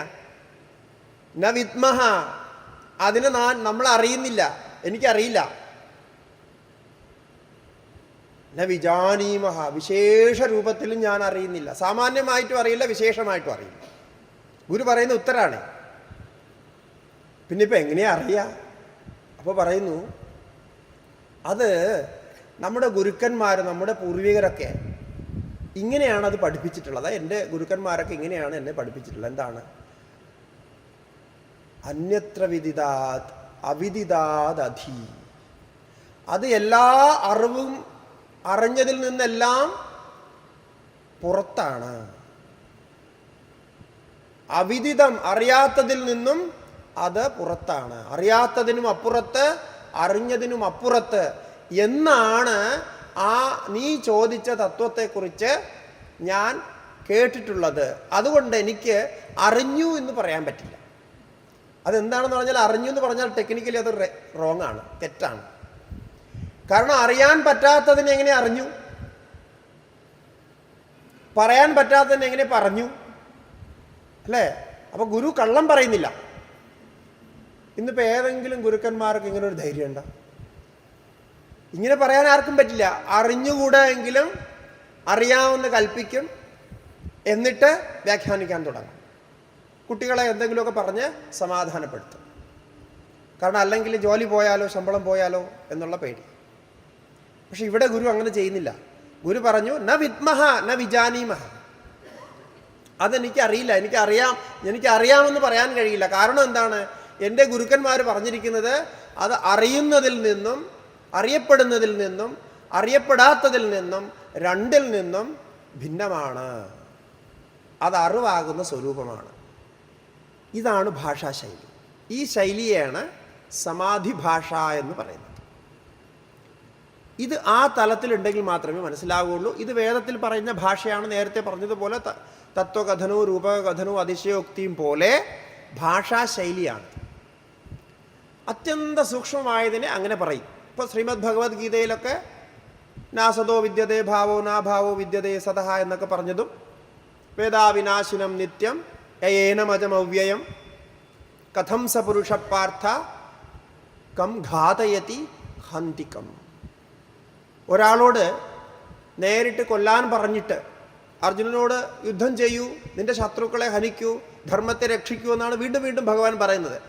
അങ്ങനെയുള്ള ഒരാളോട് അർജുനനോട് നീ കൊല്ലണം, കൊന്നേ മതിയാവൂ, അത് നിന്റെ കർത്തവ്യമാണ്, അത് ചെയ്തില്ലെങ്കിൽ നീ കർത്തവ്യ വിമുഖനാകും, നിനക്ക് ലോകത്ത് അപയശസ്സുണ്ടാകും, അപകീർത്തി ഉണ്ടാകും, അതുകൊണ്ട് നീ ചെയ്യണമെന്ന് വീണ്ടും വീണ്ടും പറഞ്ഞിട്ട് അയാളോട് പറയുകയാണ് കം ഘാതയതി ഹന്തികം. ആരാരെ കൊല്ലുന്നു? കൊല്ലുന്നവനുമില്ല, കൊല്ലപ്പെടുന്നവനുമില്ല, കൊല്ലാൻ പ്രേരണ ചെയ്യുന്നവനുമില്ല. ഇതെങ്ങനെയാണ് മനസ്സിലാവുക? അപ്പം ഇത് ആ സമാധി ഭാഷയുടെ ശൈലിയാണ്. ഇനി അത് കഴിഞ്ഞാൽ ലൗകിക ഭാഷ. ലൗകിക ഭാഷ എന്ന് പറയുന്നത് നമുക്ക് പേര് കേൾക്കുമ്പോൾ തന്നെ മനസ്സിലാകുന്നുണ്ട്, സാമാന്യ രീതിയിൽ നമുക്ക് മനസ്സിലാകുന്ന ഭാഷ. അങ്ങനെയും ഭാഷാശൈലി വേദത്തിലുണ്ട്. ആ ഭാഷാശൈലി ഭാഗവതത്തിലും പുരാണത്തിലും എല്ലാ സ്ഥലത്തും ഉണ്ട്. ദ്വാസുപർണ സയുജ സഖായ സമാനം വൃക്ഷം അഭിഷസ്വജാതേ. ഇങ്ങനെ ഒരു പദം വന്നു, എല്ലാവർക്കും മനസ്സിലാകുന്നതാണ്. ഒരു വൃക്ഷം, വൃക്ഷത്തിന് എല്ലാവരും നമ്മൾ കണ്ടിട്ടുണ്ട്, വൃക്ഷമുണ്ട്. ആ വൃക്ഷത്തിൽ രണ്ട് പക്ഷികൾ വന്നിരിക്കുന്നു. ആ രണ്ട് പക്ഷികൾ വന്നിരിക്കുന്നു. ആ വൃക്ഷത്തിൽ അനേകം ഫലങ്ങളുണ്ട്. അത് മാവോ അല്ലെങ്കിൽ പേരയ്ക്കാമരമോ അങ്ങനെ ഏതെങ്കിലും പഴങ്ങളൊക്കെ ഉള്ളൊരു മരം. അതിൽ രണ്ട് പക്ഷികൾ വന്നിരിക്കുന്നു. ഒരു പക്ഷി, രണ്ടും കൂട്ടുകാരായിട്ടുള്ള പക്ഷികളാണേ. ഒരു പക്ഷി ആ ഫലങ്ങളൊക്കെ കൊത്തി തിന്നുകൊണ്ടേയിരിക്കുന്നു. മറ്റേ പക്ഷി ഒന്നും ചെയ്യാതെ ഇങ്ങനെ നോക്കിയിരിക്കുന്നു. അപ്പോൾ ഇതിൽ മനസ്സിലാകാത്ത എന്തെങ്കിലും ഉണ്ടോ? ഒന്നുമില്ല. ഇത് വളരെ സരളമായ ഭാഷയാണ്. ഇതിനെ ലൗകിക ഭാഷ എന്നാ പറയാം. അപ്പോൾ ഇനി ആ പക്ഷികൾ രണ്ടുപേർ ആരാണ് എന്ന് ചോദിച്ചാൽ, ഈ ശരീരമാണ് വൃക്ഷം, ശരീരത്തിലെ ഒരു ഭാഗമാണ് ഹൃദയം. ആ ഹൃദയം എന്ന ശാഖയിൽ, വൃക്ഷത്തിൻ്റെ ശാഖയിൽ ജീവാത്മാവും പരമാത്മാവും എന്ന രണ്ട് പക്ഷികൾ ഇരിക്കുന്നു. ജീവാത്മാവ് ഫലങ്ങളെല്ലാം ഭുജിച്ചു കൊണ്ടിരിക്കുന്നു. പരമാത്മാവ് വെറുതെ സാക്ഷി രൂപത്തിൽ സാക്ഷി ചെയ്ത കേവലോ നിർഗുണശ്ച എന്ന ഭാവത്തിൽ നോക്കിക്കൊണ്ടേയിരിക്കുന്നു. ഇത് നമുക്ക് മനസ്സിലാകും, ഒരു കൺഫ്യൂഷനും ഇല്ല. ഈ ശൈലിയാണ് ലൗകിക ഭാഷ എന്ന് പറയുന്നത്. അപ്പോൾ ഇത്തരം ഉപാഖ്യാനങ്ങളിലാണ് നമ്മളിപ്പോൾ ഭാഗവതത്തിലൊക്കെ ഞാനിപ്പോൾ പറഞ്ഞ പോലെ പുരഞ്ജന ഉപാഖ്യാനം ഇതൊക്കെ വരുന്നത് ഈ ലൗകിക ഭാഷാ ശൈലിയിലാണ്. പുരഞ്ജനനുണ്ടായ ആസക്തി, അയാളുടെ ജീവിതത്തിലുണ്ടായ പ്രശ്നങ്ങൾ, അയാൾ ആസക്തിയെ പ്രാപിക്കാൻ വേണ്ടിയിട്ട്, കാമത്തെ പ്രാപിക്കാൻ എന്തൊക്കെയാണ് ചെയ്തതൊക്കെയുള്ള കഥകൾ എല്ലാവർക്കും മനസ്സിലാകുന്ന രീതിയാണ്. അപ്പോൾ ഈ രീതിയിൽ ഈ രീതിയിലാണ് ഏറ്റവും അധികം പുരാണങ്ങളോട് നമ്മളോട് സമ്പാദിക്കുന്നത്. അപ്പോൾ പിന്നെ സ്വാഭാവികമായിട്ട് ഇവിടെ എളുപ്പമാണ് കാര്യങ്ങൾ, ചിന്തിക്കാനൊന്നുമില്ല. ഇതേ രീതിയിൽ സമാധി ഭാഷയിൽ പറഞ്ഞാൽ, ഇതിനിടയ്ക്കിടയ്ക്ക് സമാധി ഭാഷയിൽ പറയുന്നുണ്ട്, അത് നമ്മൾ ശ്രദ്ധിക്കില്ല, അത് നമ്മൾ കേൾക്കുകയില്ല. ആ ശ്ലോകങ്ങൾ തന്നെ നിങ്ങൾ കേട്ടിട്ടുണ്ടാവില്ല. കാരണം എന്താണ്? അത് സമാധി ഭാഷ ആയതുകൊണ്ട് തന്നെ അത് വ്യാഖ്യാനിക്കാനും മനസ്സിലാക്കാനും ബുദ്ധിമുട്ടാണ്, മനസ്സിലാക്കിപ്പിക്കാനും ബുദ്ധിമുട്ടാണ്. വലിയ ഒരു ദീർഘമായ പ്രഭാഷണം വേണ്ടി വരും ഒരു ശ്ലോകം മനസ്സിലാക്കാനായിട്ട്. അപ്പോൾ അതിലേക്ക് ആൾക്കാർ പ്രവേശിക്കില്ല. ലൗകിക ഭാഷയിലുള്ളത് ഇങ്ങനെ പറയും, കഥ പറയും, നമ്മളത് വായിക്കും, രസിക്കും, അതിലുള്ള നടക്കുന്നു. ഇപ്പോൾ രുക്മിണി സ്വയംവരം വിവാഹമൊക്കെ നടത്തുന്നില്ലേ, അതൊക്കെ എല്ലാവർക്കും മനസ്സിലാകുന്നതാണ്. അപ്പോൾ രുക്മിണി അവിടെ സ്വയംവരമാണ് ചെയ്തത്, പക്ഷേ ഇവിടെ നമ്മൾ വിവാഹം നടത്താനുള്ള കാര്യങ്ങളോ അല്ലെങ്കിൽ അങ്ങനെയുള്ള പ്രാർത്ഥനകളോ ഇതൊക്കെ ചെയ്യുന്നു. അപ്പോൾ ഇതൊക്കെ ആൾക്കാർക്ക് മനസ്സിലാകുന്നതാണ്, പെട്ടെന്ന് അതുമായിട്ട് കണക്ട് ചെയ്യാൻ പറ്റും. ഇനി രുക്മിണി സ്വയംവരത്തിൻ്റെ തത്വം എന്താണ്, രുക്മിണി സ്വയംവരത്തിൻ്റെ വേദമന്ത്രം എന്താണ്, ഈ വേദവുമായിട്ട് രുക്മിണി സ്വയംവര എന്ന് പറയുന്ന ആ കർമ്മം എങ്ങനെ ബന്ധപ്പെട്ടിരിക്കുന്നു എന്നൊക്കെ പറഞ്ഞ് മനസ്സിലാക്കുന്നു എന്ന് പറഞ്ഞാൽ വളരെ ബുദ്ധിമുട്ടുള്ള കാര്യമാണ്. അതിൻ്റെ മുകളിൽ മാത്രം ഒരു PhD ചെയ്യാൻ പറ്റും, അത് മാത്രം എടുത്ത്. അത്രയും വലിയ റിസർച്ച് അതിൽ ഉണ്ടായിരുന്നു. 4-5 വർഷം റിസർച്ച് ചെയ്താൽ ചിലപ്പോൾ എന്തെങ്കിലുമൊക്കെ അതിന് ഉത്തരം കണ്ടെത്താൻ പറ്റും. പക്ഷെ ഉത്തരം അവിടെ തന്നെ ഉണ്ടാവും, അത് കണ്ടെത്തണം. അപ്പോൾ ഇതാണ് ലൗകിക ഭാഷാ ശൈലി. നമ്മൾ പെട്ടുപോകുന്നത് ഈ ലൗകിക ഭാഷാ ശൈലിയിലാണ്. ഇപ്പം ഞാനീ സംസാരിക്കുന്നത് ഏത് ഭാഷയിലാണ്?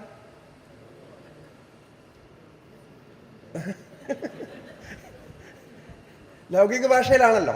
ഞാൻ ലൗകിക ഭാഷയിലാണെന്ന് വിചാരിച്ചാണ് സംസാരിക്കുന്നത്. നിങ്ങൾക്ക് മനസ്സിലാകുന്നുണ്ടെന്ന് വിചാരിച്ച്. സമാധി ഭാഷയിലല്ല ഏതായാലും. അപ്പോൾ അങ്ങനെയുള്ള പദപ്രയോഗങ്ങളൊക്കെ ശ്രദ്ധിച്ചാണ് ഞാൻ പറയുന്നത്. എനിക്ക് മലയാളം അത്ര ഒരു വശം എന്ന് പറഞ്ഞാൽ അത്ര ഒരു ഫ്ലുവൻ്റ് അല്ല.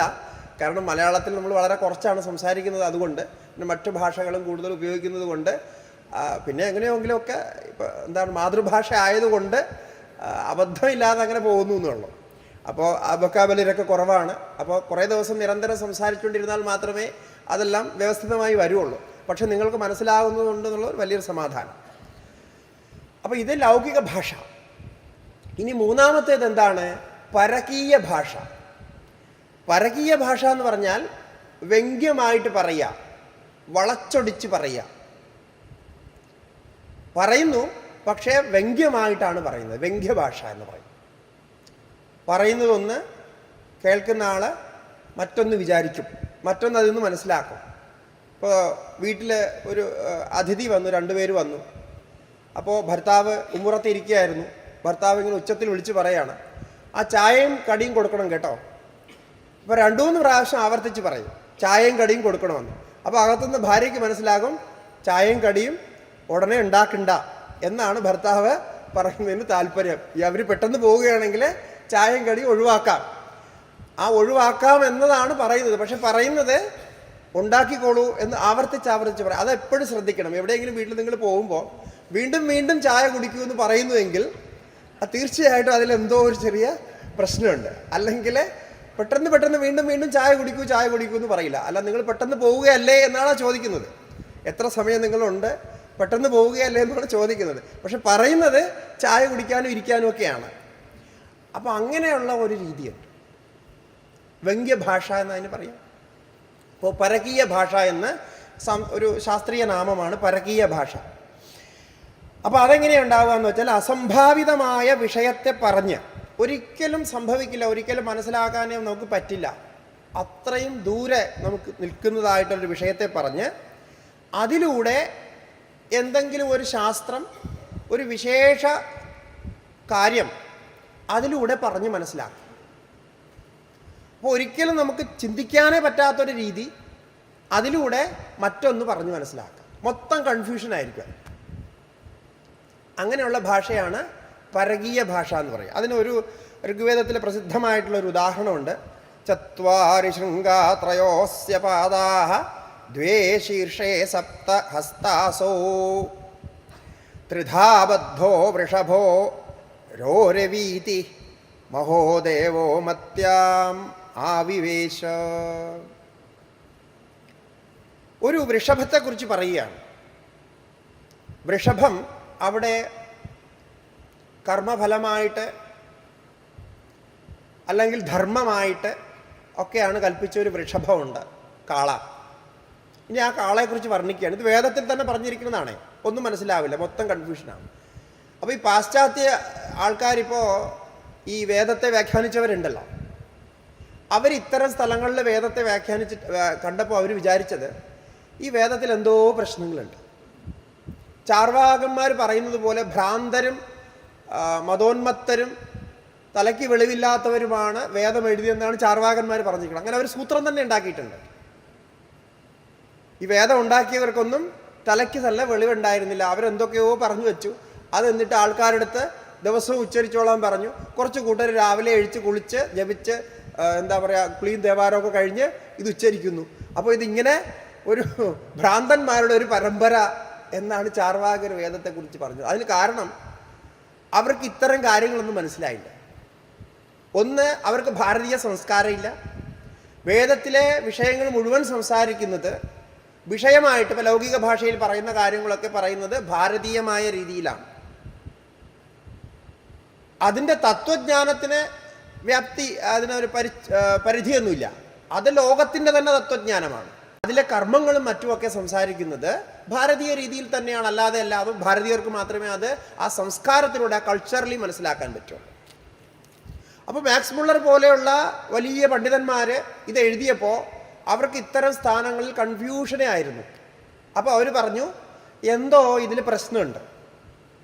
ചിലയിടത്തൊക്കെ വളരെ നല്ല തത്വജ്ഞാനമാണ്, പക്ഷെ വേറെ ചിലയിടത്ത് പറയുന്നത് ഒന്നും നമുക്ക് മനസ്സിലാവില്ല. അങ്ങനൊരു സ്ഥലമാണ് ഈ പരകീയ ഭാഷയിൽ പറയുന്നത്. എന്താണ് അങ്ങനെയുള്ള ആ ധർമ്മമാകുന്ന കാള എങ്ങനെയുള്ളതാണെന്ന് ചോദിച്ചാൽ, ചത്വാരി ശൃംഗാഹ. ആ കാളയ്ക്ക് 4 കൊമ്പുകളുണ്ട്. നമുക്കറിയാമുള്ള കാളയ്ക്ക് എത്ര കൊമ്പുണ്ട്? 2 ഉള്ളൂ. അപ്പം തന്നെ പ്രശ്നമായി. ഇനി 4 കൊമ്പുള്ള കാളയെക്കുറിച്ച് ചിന്തിക്കണം. ആയിക്കോട്ടെ, എങ്ങനെയെങ്കിലും ഒരു 4 കൊമ്പ് നമുക്ക് കൽപ്പിക്കാമെന്ന് വെച്ചോളൂ. ഒരു 2 എക്സ്ട്രാ ചില ഉണ്ടല്ലോ. ഇപ്പോൾ എന്താ പറയുക, ചില ജീവികൾക്ക് കൊമ്പുകൾ കൂടുതലുണ്ട്. അപ്പോൾ അതുപോലെ ചില കൊമ്പുകൾ, അങ്ങനെ ഒരു 2 കൊമ്പ് കൂടെ വേണമെങ്കിൽ അതിൽ കൽപ്പിക്കാം. മാനിനൊക്കെ അങ്ങനെ കൊമ്പുണ്ടല്ലോ, കൊമ്പിൻ്റെ ശാഖകളൊക്കെ ആയിട്ട് ഇങ്ങനെ ഉണ്ടാവാറുണ്ട്. അപ്പോൾ അങ്ങനെയുള്ള കൊമ്പുണ്ടെന്ന് വെച്ചോളൂ. അതുപോട്ടെ. അത് കഴിഞ്ഞ് പറയുന്നത് ത്രയോ അസ്യ പാദാഹ, 3 കാലുകൾ. കാളയ്ക്ക് 4 കാലാണുള്ളത്. അപ്പോൾ കൊമ്പുകൾ 2 ഉള്ളൂ, അതിനെ 4 ആക്കി. പാദങ്ങൾ 4 ഉണ്ട്, അതിനെ 2 ആക്കി, അല്ല 3 ആക്കി.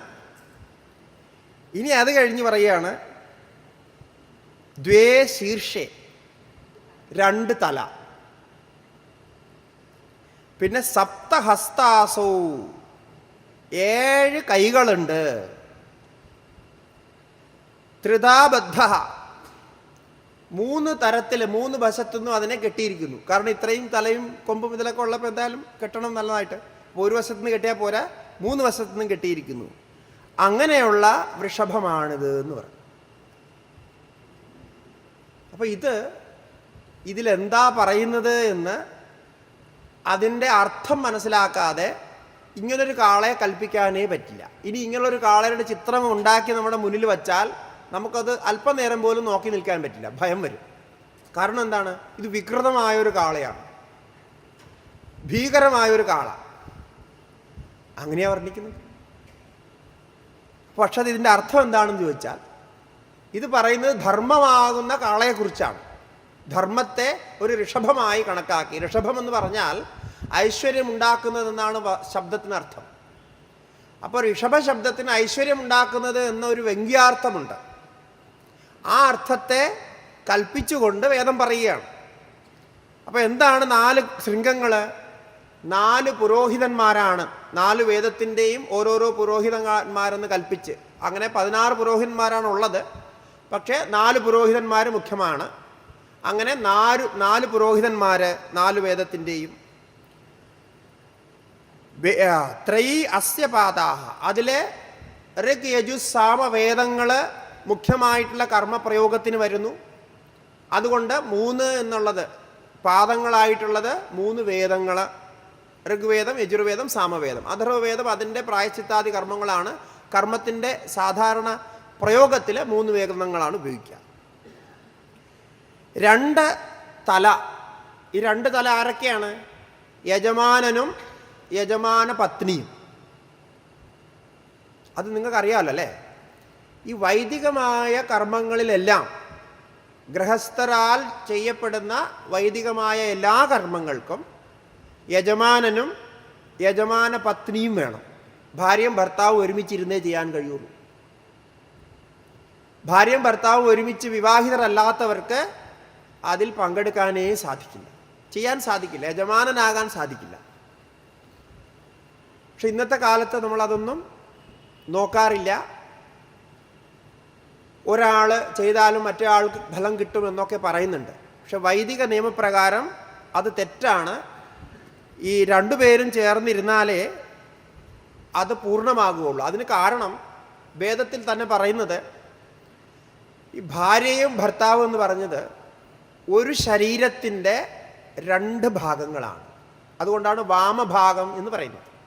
വാമഭാഗവും ദക്ഷിണഭാഗവും, ഇടതും വലതും. അപ്പോൾ ഇത് 2ഉം കൂടെ ചേർന്നാലേ ഒരാളാകുള്ളൂ. അപ്പോൾ വിവാഹത്തിന് മുമ്പ് അയാൾ ഒരാളായിരുന്നു എന്ന് വയ്ക്കുക. പക്ഷെ വിവാഹം കഴിഞ്ഞപ്പോൾ അയാൾ തന്നെ 2ആയിട്ട് വിഭജിച്ചു. അങ്ങനെ നമുക്ക് കാണുമ്പോൾ വിവാഹിതർ രണ്ടായിട്ട് തോന്നുമെങ്കിലും വാസ്തവത്തിൽ അവർ ഒന്നാണ് എന്നാണ് നിയമം പറയുന്നത്. അതുകൊണ്ട് തന്നെ ഭാര്യ ഭർത്താക്കന്മാർ ഒരുമിച്ചിരുന്ന് വേണം എല്ലാ ധാർമ്മിക കാര്യങ്ങളും പൂജാതി കർമ്മങ്ങളും സത്കർമ്മങ്ങളും ദാനവും ധർമ്മവും സത്സംഗവും ഒക്കെ ചെയ്യാൻ. എന്നാലേ ആ ഫലം പൂർണ്ണമാകുകയുള്ളൂ. അല്ലെങ്കിൽ പകുതി പകുതിയിൽ നിൽക്കും, അത് പൂർണ്ണമാകില്ല. അതുകൊണ്ട് ഏതൊരു കർമ്മം ചെയ്യുമ്പോഴും യജ്ഞയാഗാദികൾ ചെയ്യുമ്പോഴും അവിടെ യജമാനനും യജമാന പത്നിയും വേണം. ഇപ്പോൾ നമ്മൾ രാമായണത്തിൽ ശ്രീരാമൻ്റെ യാഗത്തെക്കുറിച്ച് അശ്വമേധത്തെക്കുറിച്ചൊക്കെ നമ്മൾ കേട്ടിട്ടുണ്ടല്ലോ. അപ്പോൾ സീതയ്ക്ക് പകരമായിട്ട് അവിടെ സ്വർണ്ണ പ്രതിമ ഉണ്ടാക്കി വച്ചു എന്നൊക്കെ പറയുന്നതാണ്. അതൊരു പ്രതിനിധിയായിട്ട് വയ്ക്കുകയാണ്. അത് നമ്മുടെ ആചാരങ്ങളിലൊക്കെ ഉണ്ടത്. പക്ഷെ ഇതിൻ്റെ ഒന്നും തത്വം നമുക്കറിയാത്തത് കൊണ്ട് തിരിച്ചറിയുന്നില്ല എന്നേ ഉള്ളൂ. ഇപ്പോൾ ഈ അമ്പലങ്ങളിലൊക്കെ പോയി നമ്മൾ അർച്ചനയൊക്കെ ചെയ്യുമ്പോൾ അതിൻ്റെ നിയമപ്രകാരം ഒരു ഗൃഹസ്ഥനാണ് അമ്പലത്തിൽ ദർശിക്കാൻ പോകുന്നതെങ്കിൽ അവിടെ അർച്ചനയോ പൂജയോ എന്ത് നമസ്കാരമോ എന്ത് ചെയ്താലും പുരുഷനാണ് പോകണമെങ്കിൽ ഭാര്യയുടെ പേരും നാളും വയസ്സും അതൊക്കെ അതിൻ്റെ കൂടെ ചേർക്കണം. സ്ത്രീയാണ് ചെയ്യുന്നതെങ്കിൽ ഭർത്താവിൻ്റെ ചേർക്കണം. അത് ചേർത്ത് ചെയ്താൽ മാത്രമേ അത് ശരിയായ ഫലമുണ്ടാവുകയുള്ളൂ. രണ്ടുപേരും ഒരുമിച്ച് പോകേണ്ടതാണ്, രണ്ടുപേരും ഒരുമിച്ച് നമസ്കരിക്കണം, ഒരുമിച്ച് ചെയ്യണം, എല്ലാം ഒരുമിച്ച് ചെയ്യണമെന്നാണ്. അങ്ങനെ ചെയ്യുന്ന കർമ്മങ്ങളുടെ ഫലവും ഒരുമിച്ചാണ് കിട്ടുക. കർമ്മങ്ങളുടെ ഫലം കിട്ടുന്നതും ഒരുമിച്ചാണെന്നാണ്. ലൗകികമായ ഫലങ്ങളിലും അങ്ങനെ വേണമെന്നാണ് നിയമം പറയുന്നത്. നമ്മുടെ ഹിന്ദു കോഡ് അല്ലെങ്കിൽ ഹിന്ദുക്കളുടെ സിവിൽ കോഡ് എന്ന് പറയുന്ന നിയമസംഹിത, ഇന്ന് ഭാരതത്തിൽ നമ്മുടെ ഹിന്ദു കോഡുണ്ട്, നിയമസംഹിതയുണ്ട്. അത് നിങ്ങൾ ആരെങ്കിലും വായിച്ചു നോക്കിയിട്ടുണ്ടോ എന്നറിയില്ല. ആരെങ്കിലും വക്കാലത്തൊക്കെ പഠിച്ചിട്ടുണ്ടെങ്കിൽ അവർ വായിച്ചിട്ടുണ്ടാകും. അതിൽ വ്യവഹാരമയൂഖം എന്ന് പറയുന്ന ഒരു ഗ്രന്ഥമാണ് ഇപ്പോൾ സിവിൽ കോഡിൻ്റെ നമ്മുടെ ധാർമ്മിക ഗ്രന്ഥങ്ങളിൽ പഠിപ്പിക്കുന്നത്. കുറച്ച് മനുസ്മൃതിയുടെ ഭാഗം, കുറച്ച് യാജ്ഞവൽക്യ സ്മൃതിയുടെ ഭാഗം, കുറച്ച് പരാശര സ്മൃതിയുടെ ഭാഗം, കുറച്ച് മഹാഭാരതത്തിൽ നിന്ന് എടുത്ത് അതെല്ലാം കൂടെ ചേർത്ത് വ്യവഹാരമയൂഖം എന്ന് പറയുന്ന ഒരു ഗ്രന്ഥമുണ്ട്. അതിൽ ഈ നിയമങ്ങളൊക്കെ ഹിന്ദു നിയമങ്ങളെക്കുറിച്ച് പറഞ്ഞിട്ടുണ്ട്. അതായത് സന്തതികൾക്ക് കൊടുക്കുന്നത്, അവരുടെ കൊടുക്കൽ വാങ്ങൽ വ്യവസ്ഥയെക്കുറിച്ചും മറ്റുമൊക്കെ. അതൊക്കെ നമ്മുടെ ശാസ്ത്രീയമായ നിയമമാണ്. നമ്മുടെ ശാസ്ത്രം എന്താണോ പറയുന്നത് ആ നിയമം. അപ്പം അതിലിങ്ങനെയാണ് യജമാനനും യജമാന പത്നിയും ഉണ്ടായിരിക്കണം. അപ്പോൾ ഇതിൻ്റെ ഫലം ഇവിടെ അനുഭവിക്കുന്നു, രണ്ടുപേരും ഒരുമിച്ച് അനുഭവിക്കുന്നു. അതുപോലെ ഇവിടെ നിന്ന് മുകളിലേക്ക് പോയാലും അങ്ങനെയാണ് അനുഭവിക്കുക. രണ്ടുപേർക്കും ഒരുമിച്ച് അതിൻ്റെ ഫലം കിട്ടുള്ളൂ. കാരണം ഈ പാർട്ട്ണർഷിപ്പിലാണല്ലോ ഇത് അനുഷ്ഠിച്ചിരിക്കുന്നത്. പാർട്ട്ണർഷിപ്പാണ്. വിവാഹം കഴിഞ്ഞ് കഴിഞ്ഞാൽ പിന്നെ എല്ലാ കാര്യവും പാർട്ട്ണർഷിപ്പാണ്. അപ്പോൾ പാർട്ട്ണർഷിപ്പിൽ അനുഷ്ഠിച്ചിരിക്കുന്നത് കൊണ്ട് തന്നെ മുകളിൽ പോയി കഴിഞ്ഞാൽ അതിൻ്റെ ഇപ്പോൾ സ്വർഗത്തിലും മറ്റുമൊക്കെ പോകാൻ നമ്മൾ കാര്യങ്ങൾ ചെയ്തിട്ടുണ്ടല്ലോ. അപ്പം അവിടെയും പകുതിയായിട്ട് ഫലം തരാൻ പറ്റില്ല. അപ്പോൾ ഇതിൽ മുകളിലേക്ക് പോകുമ്പോൾ രണ്ടുപേരും ഒരുമിച്ച് പോവുക വളരെ ചുരുക്കമാണ്. അപ്പോൾ ഒരാൾ ആദ്യം പോവും, മറ്റൊരാൾ പിന്നീട് പോവും. അപ്പോൾ അവിടെ വരെ പറഞ്ഞിരിക്കുന്ന നിയമം മീമാംസയിലൊക്കെ വ്യക്തമായത് പറയുന്നുണ്ട്. ഒരാൾ മുകളിൽ പോയാൽ അടുത്ത ആൾ വരുന്നത് വരെ ആ ഒരുമിച്ച് ചെയ്ത കർമ്മങ്ങളുടെ ഫലത്തിന് വേണ്ടി കാത്തു നിൽക്കണോ. അങ്ങനെയുണ്ട്. കാരണം അത് അന്യായമാണല്ലോ. ഇപ്പോൾ രണ്ടുപേരും ഒരുമിച്ച് ചെയ്ത പാർട്ട്ണർഷിപ്പിൽ ചെയ്ത കർമ്മം ഒരാൾക്ക് നേരത്തെ ഫലം കൊടുക്കുക എന്ന് പറഞ്ഞു കഴിഞ്ഞാൽ അത് അന്യായമല്ലേ. അതുകൊണ്ട് അത് ചെയ്യാൻ പറ്റില്ല. അപ്പോൾ അവിടെ വെയിറ്റിംഗ് സ്ഥലമുണ്ട്, വെയിറ്റിംഗ് റൂം പോലെയുണ്ട്. അവിടെ പോയിട്ട് വെയിറ്റ് ചെയ്യും. അടുത്ത ആളും കൂടെ വന്നതിന് ശേഷം രണ്ടുപേർക്കും പിന്നെ എങ്ങോട്ടാണ് ഫലം വേണ്ടത് അങ്ങോട്ട് പോവുക. അതുകൊണ്ട് വിവാഹം കഴിക്കുന്നതിന് മുമ്പ് ഇതൊക്കെ ആലോചിച്ചിരിക്കണം. അതാണ് വിവാഹ ആലോചന എന്ന് നമുക്ക് നാട്ടിൽ പറയാറുണ്ടല്ലോ. നാം കുട്ടിക്കാലത്തൊക്കെ ചിന്തിച്ചിട്ടുണ്ട്, ഈ വിവാഹ ആലോചന എന്താണ് ആലോചിക്കുന്നത്, ഇത്രയധികം ആലോചിക്കാൻ എന്തായിരിക്കുന്നത്. പക്ഷേ ഇത്രയും ശാസ്ത്രമൊക്കെ പഠിച്ചപ്പോഴാണ് മനസ്സിലായത്, ശരിക്കും ആലോചിച്ച് വേണം വിവാഹം ചെയ്യാറുണ്ട്. കാരണം ഇതെല്ലാം ഇവിടെയല്ല നിൽക്കുന്നത്, ഇത് വളരെ നീണ്ടു പോകുന്ന ഒരു 5, 6, 7 ജന്മം വരെയൊക്കെയാണ് ഇതിൻ്റെ കണക്ഷൻ പറയുന്നത്. അപ്പോൾ ആലോചിച്ചിട്ട് വേണം ചെയ്യാൻ. അപ്പോൾ നന്നായിട്ട് ആലോചിച്ചാൽ ചെയ്യാൻ പറ്റില്ല, അതാണ് സ്ഥിതി.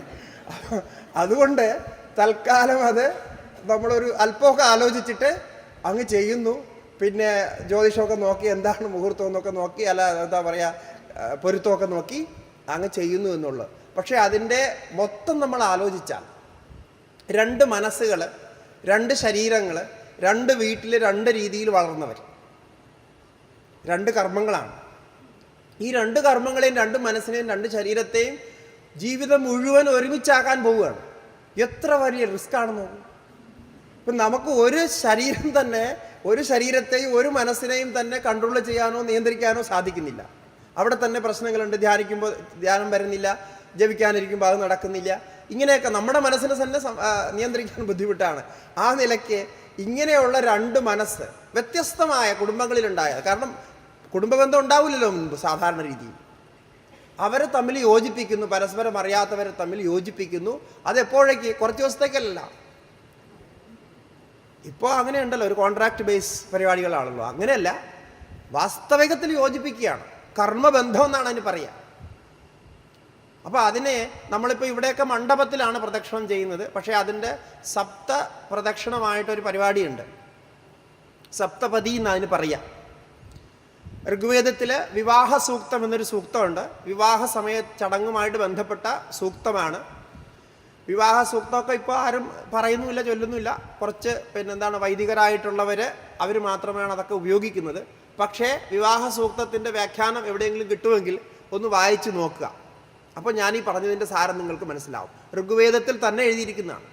കാരണം കുടുംബ ബന്ധമെന്ന് പറയുന്നത് നമ്മുടെ സനാതന ധർമ്മത്തിൻ്റെ മുഖ്യമായിട്ടുള്ള ആധാരശിലയാണ്, അടിസ്ഥാനമാണ്. ഇപ്പോൾ കെട്ടിടം നിർത്താൻ തൂണുകൾ വേണമെന്നുള്ളത് പോലെ സനാതന ധർമ്മത്തിൻ്റെ തൂണാണ് ഗൃഹസ്ഥാശ്രമം. അതുകൊണ്ട് തന്നെ അതിനെ വളരെയധികം ചിട്ടയോടുകൂടി വ്യവസ്ഥിതമായി വയ്ക്കാൻ അവിടെ കൽപ്പിച്ചിട്ടുണ്ട്. അപ്പോൾ അതിൽ ഈ സപ്തപതി എന്ന് പറയുന്ന 7 പ്രാവശ്യം മണ്ഡപത്തെ ചുറ്റുന്ന വ്യവസ്ഥയുണ്ട്. അല്ലെങ്കിൽ അന്നത് അഗ്നി കത്തിച്ചിട്ട് അവിടെ ആയിരുന്നു, അതായത് ഹോമം നടക്കും. ലാജാ ഹോമം എന്ന് പറയുന്ന ഹോമമുണ്ട്. ആ ഹോമം ചെയ്തിട്ടാണ് വിവാഹം നടത്തുക. അപ്പോൾ അതിൽ ഈ സപ്തപതി കഴിഞ്ഞ് 7ാമത്തെ ചുറ്റും കഴിഞ്ഞാൽ കെട്ടും. അതായത് ഭർത്താവിൻ്റെയും ഭാര്യയുടെയും തുണി തമ്മിൽ കെട്ടും. അപ്പോൾ ഈ കെട്ടാണ് നമ്മൾ കല്യാണക്കെട്ട് എന്ന് പറയുന്ന സാധനം. പിന്നെ അതിൻ്റെ സിംബോളിക്കായിട്ടാണ് പിന്നെ താലി കെട്ടും ബാക്കി കാര്യങ്ങളൊക്കെ വന്നത്. അതിൻ്റെ ട്രഡീഷണൽ നമ്മൾ നോക്കിക്കഴിഞ്ഞാൽ ആദ്യം താലി കെട്ടൊന്നും ഉണ്ടായിരുന്നില്ല. താലികെട്ടൊക്കെ പിന്നെ വന്നാണ്. ഇപ്പോൾ സ്വർണം വേണം എന്നൊക്കെ പറയുന്നില്ലേ, അതിലങ്ങനെയൊന്നും ഉണ്ടായിരുന്നില്ല. അതൊരു നൂലാണ് കെട്ടിയിരുന്നത്.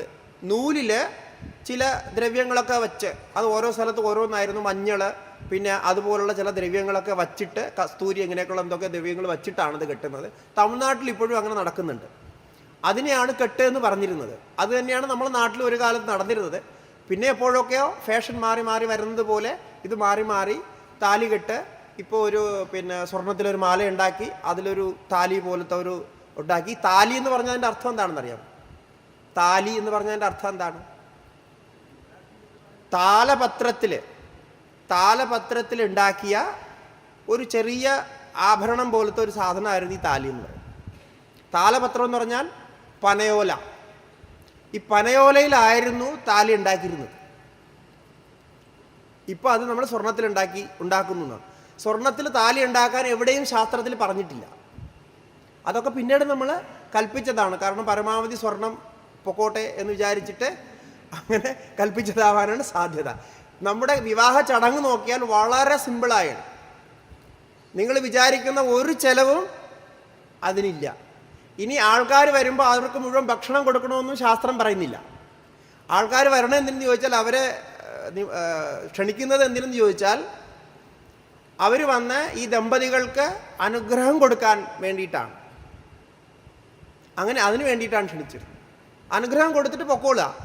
പിന്നെ എന്തെങ്കിലും വെള്ളമോ ചായയൊക്കെ കിട്ടിയാൽ അത് ഓക്കെ, അല്ലെങ്കിൽ പൊക്കോളുക. അല്ലെങ്കിൽ അവർക്ക് ഊണ് കൊടുത്തോളണം, അവരെ സത്കരിച്ചോളണമെന്ന് ശാസ്ത്രം പറയുന്നില്ല.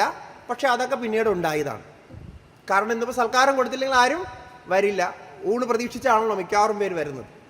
അപ്പോൾ അതൊക്കെ അതിനോടൊപ്പം വന്നുകൂടിയതാണെന്ന് അർത്ഥം. അപ്പോൾ മുഖ്യമായ ചടങ്ങ് ഒരു വലിയ ആഡംബരമോ വലിയ ചിലവോ ഒന്നും ഉണ്ടായിട്ടുള്ളതല്ല. കാരണം എന്താണ്? അതൊക്കെ പിന്നീട് പ്രശ്നമാകുമെന്ന് പണ്ടുള്ളവർക്ക് അറിയാമായിരുന്നു. ഇന്നിപ്പോൾ പ്രശ്നമായല്ലോ. ഒരു കല്യാണം നടത്തുന്നുവെങ്കിൽ എന്തൊക്കെയാണ് ചിന്തിക്കേണ്ടി വരിക. അച്ഛനും അമ്മയും വിവാഹം കഴിഞ്ഞ് കഴിഞ്ഞാൽ കുട്ടിയായി കഴിഞ്ഞാൽ പിന്നെ അവരുടെ പ്ലാനിങ് മുഴുവൻ ആ കുട്ടികളുടെ പഠിത്തവും കല്യാണവും കുറിച്ചാണ്. കാരണം അത്രയധികം ചിലവുണ്ട്. അത് കല്യാണം കഴിച്ച് വിട്ടാലോ പിന്നെ പ്രാർത്ഥന, പിന്നെ ദിവസവും ഗുരുവായൂരപ്പനെയും ചോറ്റാനിക്കര അമ്മയും ഇവരെല്ലാവരും പ്രാർത്ഥിക്കണം, ഈ കല്യാണം നേരെ നടക്കണേ, അവർ പ്രശ്നമൊന്നും ഉണ്ടാക്കരുതേ, ഡൈവോഴ്സ് ആവരുതേ എന്ന് പ്രാർത്ഥിക്കണം. എന്ത് കഷ്ടം നോക്കാം. നമ്മുടെ ജീവിതത്തിലെ ഏറ്റവും വലിയ പ്രശ്നമായിട്ട് ഇപ്പോൾ നിലകൊള്ളുന്നത് ഈ ഒരു സംഗതിയാണ്. പണ്ട് ഏറ്റവും വ്യവസ്ഥിതമായിട്ട് ഏറ്റവും നന്നായിട്ട് വച്ചിരുന്നത് കല്യാണ വ്യവസ്ഥയായി.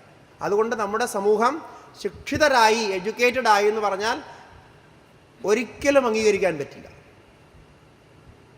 മഹാ അഹങ്കാരികളും അഭിമാനികളും അനാവശ്യമായിട്ടുള്ള എന്താ പറയുക, ഈ റിലേഷൻഷിപ്പ്, നമ്മുടെ എന്താണ് ഈ വൈവാഹിക ബന്ധം എന്നൊക്കെ പറയുന്നതിനെ വെറും തമാശയായിട്ട് കണക്കാക്കുന്ന ഒരു സമൂഹവുമായിട്ട് മാറിയിട്ടുണ്ട്. അപ്പം അതിനെക്കുറിച്ച് കൂടുതൽ ഞാൻ പറയുന്നില്ല, കാരണം അത് നിങ്ങൾക്കറിയാം എന്താണ് ഞാൻ പറയുന്നതിൻ്റെ ഉദ്ദേശം. അപ്പോൾ ഇത്രയും പവിത്രമായിട്ടുള്ള ഒരു സംഗതിയായിരുന്നു കല്യാണം. അതുകൊണ്ടാണ് അതിൻ്റെ പേര് തന്നെ കല്യാണം എന്ന് വെച്ചിരിക്കുന്നത്. കല്യാണം എന്ന് പറഞ്ഞാൽ മംഗളകരമായിട്ടുള്ളതെന്നാണ്. മംഗളമായിട്ടുള്ളത്. അങ്ങനെ ജീവിതത്തിൽ 2 or 3 കാര്യങ്ങളാണ് നമ്മുടെ സംസ്കാരത്തിൽ മംഗളകരമായിട്ടുള്ളെന്ന പേരിലുള്ളത്. ബാക്കിയൊന്നും മംഗളകരമായിട്ടൊന്നും പറഞ്ഞിട്ടില്ല. ഇപ്പം സന്യാസം എടുക്കുന്നതിനെ കല്യാണം എന്ന് ആരും പറയാറില്ല, മംഗളകരമാണെന്ന് പറയാറില്ല. ഒന്ന് ഇതാണ് വിദ്യാഭ്യാസം തുടങ്ങുന്നത്.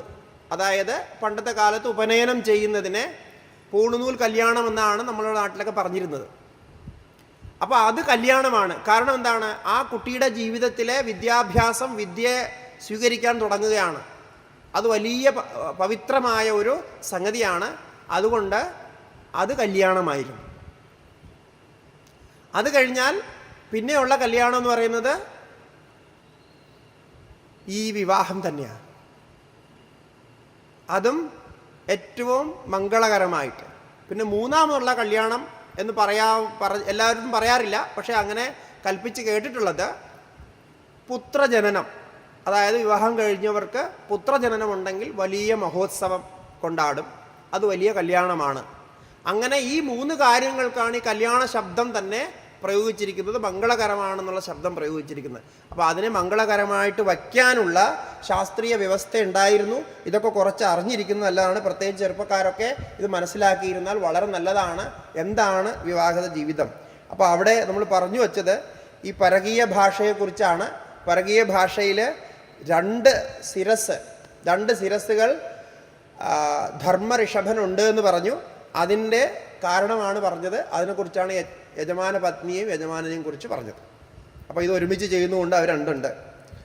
പിന്നെ സപ്തഹസ്തങ്ങൾ, 7 ഹസ്തങ്ങളുണ്ടെന്ന് പറഞ്ഞു. അത് 7 ഏതൊക്കെയാണ്? ആ ധർമ്മഋഷഭൻ്റെ 7 ഹസ്തങ്ങൾ ഗായത്രി മുതലായ ഛന്ദസ്സുകൾ. 7 സപ്ത ഛന്ദസ്സുകളാണ് വൈദിക ഛന്ദസ്സുകളായി പറയപ്പെട്ടിരിക്കുന്നത്. അവയാണ് ഛന്ദസ്സുകളാണ്. അങ്ങനെയാണ് ആ 7 ഹസ്തങ്ങൾ. പിന്നെ ത്രിധാബദ്ധ, 3 തരത്തിൽ ബന്ധിച്ചിരിക്കുന്നു എന്ന് പറഞ്ഞു. അതിനർത്ഥം ഈ യജ്ഞയാഗാദികൾ, ഈ ധാർമ്മിക കാര്യങ്ങളൊക്കെ ചെയ്യുമ്പോൾ രാവിലെ, ഉച്ചയ്ക്ക്, വൈകുന്നേരം, ഇങ്ങനെ 3 സമയം കൽപ്പിച്ചാണ് കർമ്മങ്ങളെ വ്യവസ്ഥിതമാക്കിയിരിക്കുന്നത്. നമ്മൾ പറയുമല്ലോ, രാവിലത്തെ പൂജ, ഉഷപൂജ, ഉച്ചപൂജ, സായം പൂജ, 3 പൂജകൾ. അതുപോലെ പ്രാതഃസവനം, മാധ്യന്തിന സവനം, സായം സവനം, ഇങ്ങനെ 3 സവനങ്ങൾ യജ്ഞത്തിൽ സോമ ആഹുതിയൊക്കെ ചെയ്യുന്നതിനെയാണ് അങ്ങനെ പറയുന്നത്. അങ്ങനെ ഉണ്ടായിരുന്നു. അപ്പോൾ ഈ 3 കാലങ്ങളിൽ നടക്കുന്ന 3 പ്രത്യേക പൂജകൾ, ത്രികാല പൂജകൾ, അതിനെയാണ് ധർമ്മത്തിൻ്റെ 3 ബന്ധങ്ങളായിട്ട് പറഞ്ഞിരിക്കുന്നത്, ബന്ധനങ്ങളായിട്ട്. അങ്ങനെയുള്ള ഒരു കൽപ്പന. ഇപ്പോൾ ഇതിൽ അർത്ഥം അറിഞ്ഞില്ല എങ്കിൽ നമുക്കിതൊന്നും മനസ്സിലാകില്ല. അത്തരത്തിലുള്ള ചിന്തയാണ് ഇവിടെ ഒരു പ്രത്യേക രീതിയിൽ, ഒരു വികൃതമായ രീതിയിൽ വർണ്ണിച്ചിരിക്കുന്നത്. അതിനെ പരകീയ ഭാഷ എന്ന് പറയും. ഇങ്ങനെ തത്വത്തിൽ തന്നെ അധിഷ്ഠിതമായി ഏത് തത്വത്തെയാണോ പ്രതിപാദിക്കേണ്ടത് അതിൽ തന്നെ അധിഷ്ഠിതമായി നമ്മുടെ ശാസ്ത്രങ്ങൾ തത്വകഥനം, രൂപകഥനം, അതിശയോക്തി, അതിനെ തന്നെ സമാധി ഭാഷയിൽ പറയുന്ന രീതി, ലൗകിക ഭാഷയിൽ പറയുന്ന രീതി, പരകീയ ഭാഷയിൽ പറയുന്ന രീതി, ഈ രീതികളൊക്കെ മുഖ്യമായിട്ടുള്ള രീതികളാണ്. ഇതിൽ ചെറിയ ചെറിയ വിഭാഗങ്ങൾ ഇനിയും വേദത്തിൽ പലതും പറയാനുണ്ട്. പക്ഷേ സാമാന്യ രീതിയിൽ ഇങ്ങനെയാണ്. ഇനി ഒന്ന് ചിന്തിക്കുക, ഇങ്ങനെയൊക്കെയാണ് പറയുന്നതെങ്കിൽ സാമാന്യം നമ്മൾ വായിച്ചാലോ സാമാന്യം കേട്ടാലോ നമുക്ക് എന്തെങ്കിലും മനസ്സിലാവുമോ? ഇല്ല. ഇതൊക്കെ മനസ്സിലാക്കണമെങ്കിൽ സിസ്റ്റമാറ്റിക്കലി പഠിച്ച് മനസ്സിലാക്കണം. തത്വജ്ഞാനത്തിൻ്റെ വഴി ഏതാണ്? കഥകളിലൂടെ പറയുന്ന, ശ്രീമദ് ഭാഗവതത്തിൽ പറയുന്ന തത്വജ്ഞാനത്തിൻ്റെ വഴി ഏതാണ് എന്ന് ചോദിച്ചാൽ ചിലർ പറയും ഭക്തിയാണ്, ചിലർ പറയും അല്ല ജ്ഞാനമാണ്, അല്ലെങ്കിൽ കർമ്മമാണ്, ഭഗവാന്റെ നാമസങ്കീർത്തനമാണ്. കാരണം അവസാനത്തെ ശ്ലോകത്തിൽ നാമസങ്കീർത്തനം യസ്യ എന്ന് പറഞ്ഞാണ് അവസാനിപ്പിക്കുന്നത്. അപ്പോൾ നാമസങ്കീർത്തനമാണ് എന്നൊക്കെ വേറെ വേറെ അഭിപ്രായങ്ങൾ പറയും. പക്ഷേ സത്യം എന്താണ്, വാസ്തവം എന്താണെന്ന് ചോദിച്ചാൽ ഇതെല്ലാം അതത് തലങ്ങളിൽ ആവശ്യം തന്നെയാണ്. പക്ഷേ ഉപനിഷത്തിൻ്റെയും വേദാന്തത്തിൻ്റെയും ശ്രീമദ് ഭാഗവതം പുരാണം പോലുള്ള ഗ്രന്ഥങ്ങളുടെയൊക്കെ വഴി ഏതെന്ന് ചോദിച്ചാൽ തത്വജ്ഞാന ഉപദേശ വഴിയാണ്. അത് ഭാഗവതത്തിൽ പലവട്ടം ആവർത്തിച്ച് പറയുന്നുണ്ട്. തത്വജ്ഞാന ഉപദേശമല്ലാതെ മറ്റൊന്നും ഇവിടെ ഇല്ല. ആ തത്വജ്ഞാന ഉപദേശത്തിന് വേണ്ടിയാണ് മറ്റെല്ലാം കൂട്ടിച്ചേർത്തിരിക്കുന്നത്. ഇപ്പോൾ ഞാൻ സംസാരിച്ചത് മുഴുവൻ ഇന്നലെ പറഞ്ഞു വച്ച സച്ചിദാനന്ദ സ്വരൂപനായിട്ടുള്ള ആത്മാവിൻ്റെ വ്യാഖ്യാന രീതി ഗ്രന്ഥങ്ങളിൽ എങ്ങനെയൊക്കെ വന്നു, സച്ചിദാനന്ദ സ്വരൂപത്തെ അല്ല പറയുന്നത് എന്ന് തോന്നുന്ന സ്ഥലങ്ങളിൽ പോലും പറയാൻ ഉദ്ദേശിക്കുന്നത് ആത്മാവിനെ തന്നെയാണ്, ഈശ്വരൻ്റെ സ്വരൂപത്തെ തന്നെയാണ്. അത് ഒന്ന് സൂചിപ്പിക്കാനാണ് ഇത് പറഞ്ഞത്. ഇപ്പോൾ ഇനി എന്താ സംഭവിക്കുക എന്ന് പറഞ്ഞാൽ, നിങ്ങളിത് ശരിക്കും മനസ്സിലാക്കിയാൽ ഏത് ഗ്രന്ഥവും നിങ്ങൾ പഠിക്കുമ്പോൾ, ഏത് പുരാണവും വായിക്കുമ്പോൾ, ഏത് കഥ കേൾക്കുമ്പോഴും മനസ്സിലൊന്ന് റിഫ്ലക്റ്റ് ചെയ്യും, മനസ്സിലൊന്നിങ്ങനെ തോന്നും, ഇതിലെന്തായിരിക്കും തത്വജ്ഞാനം, ഇതിലേത് ഭാഗത്താണ് രൂപകം പറയുന്നത്, നമ്മളെ പറ്റിക്കാൻ വേണ്ടിയിട്ട് രൂപകം പറയുന്നത് ഏത് ഭാഗത്താണ്, ഇതിൽ നിന്ന് തത്വം എങ്ങനെ മനസ്സിലാക്കണം എന്ന് ചിന്തിക്കാനുള്ള ഒരു ടെക്നിക്ക് നിങ്ങൾക്ക് മനസ്സിലായി. ഇങ്ങനെയാണ് ഉള്ളത്, അത് അങ്ങനെ തന്നെയാണ് ഉള്ളത്. അങ്ങനെ ഗ്രന്ഥത്തെ നമ്മൾ മനസ്സിലാക്കുമ്പോൾ പിന്നെ അവിടെ ഒരു 6 വഴികൾ വേറെയുണ്ട്. ഇപ്പോൾ ഒരു 6 വഴി പറഞ്ഞുവല്ലോ. തത്വജ്ഞാനാദികൾ 3, തത്വകഥനാദികൾ 3 രീതിയിലുള്ള ഭാഷ, ഇതൊരു 6 വഴിയായി. ഇനി ഒരു ഗ്രന്ഥം എടുത്താൽ ആ ഗ്രന്ഥത്തിൽ പറയുന്നതിൻ്റെ താല്പര്യം എന്താണ്? ഒരു വ്യവസ്ഥിതമായി എഴുതപ്പെട്ടുള്ളൊരു ഗ്രന്ഥം, അതിപ്പോൾ നോവലോ മറ്റോ ഒക്കെ എടുത്താലൊന്നും അതങ്ങനെ ഉണ്ടാവില്ല. കാവ്യങ്ങളോ നോവലുകളോ അല്ലെങ്കിൽ അത്തരം കഥകളോ പുസ്തകങ്ങളൊന്നും എടുത്താൽ ഈ ശാസ്ത്രീയമായ പ്രക്രിയയിലായിരിക്കില്ല അത് എഴുതപ്പെട്ടിരിക്കുന്നത്. പക്ഷേ ശാസ്ത്രീയ ഗ്രന്ഥങ്ങൾ, പുരാണങ്ങളാവട്ടെ, പ്രകരണ ഗ്രന്ഥങ്ങളാകട്ടെ, ഉപനിഷത്താകട്ടെ, വേദമാകട്ടെ, ഏതുമാകട്ടെ, അതെടുത്താൽ അതിൻ്റെ ഒരു താല്പര്യ നിർണയത്തിന് ഷഡ്ലിംഗങ്ങൾ പറയും. അത് ഇപ്പോൾ ഭാഗവതത്തിൽ പ്രത്യക്ഷമായിട്ട് കാണിക്കാൻ പറ്റുന്ന ഒരു വിഷയമാണ്. കാരണം ഈ വ്യവസ്ഥകളൊക്കെ ഉണ്ടാക്കിയ,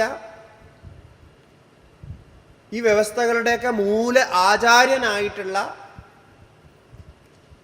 ഭഗവാൻ വേദവ്യാസനാണ് ശ്രീമദ് ഭാഗവതം രചിച്ചിരിക്കുന്നത്.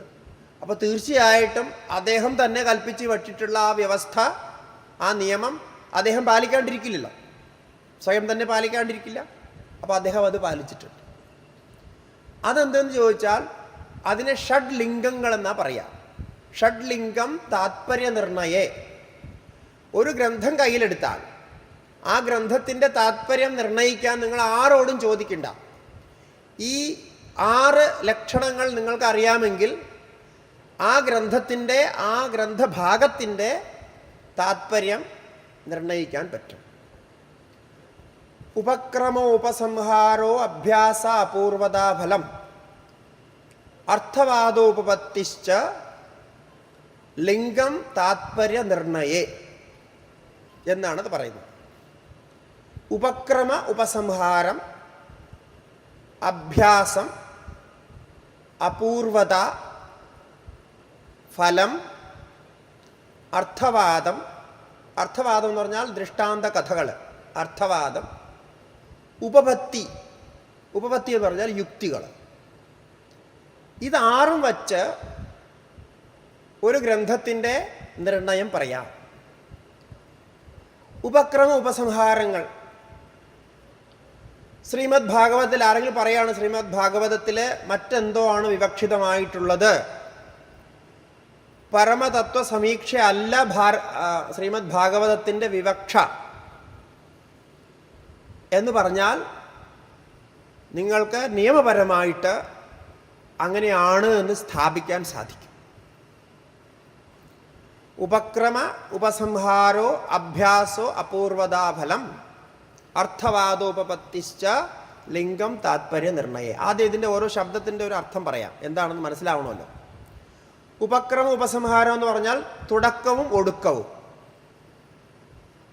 ഉപക്രമ ഉപസംഹാരം. അഭ്യാസം എന്ന് പറഞ്ഞാൽ ആവൃത്തി, പല സ്ഥലത്തും പല സ്ഥാനങ്ങളിലും അതിനെ ആവർത്തിക്കുക. ഉപക്രമ ഉപസംഹാരം, അഭ്യാസം.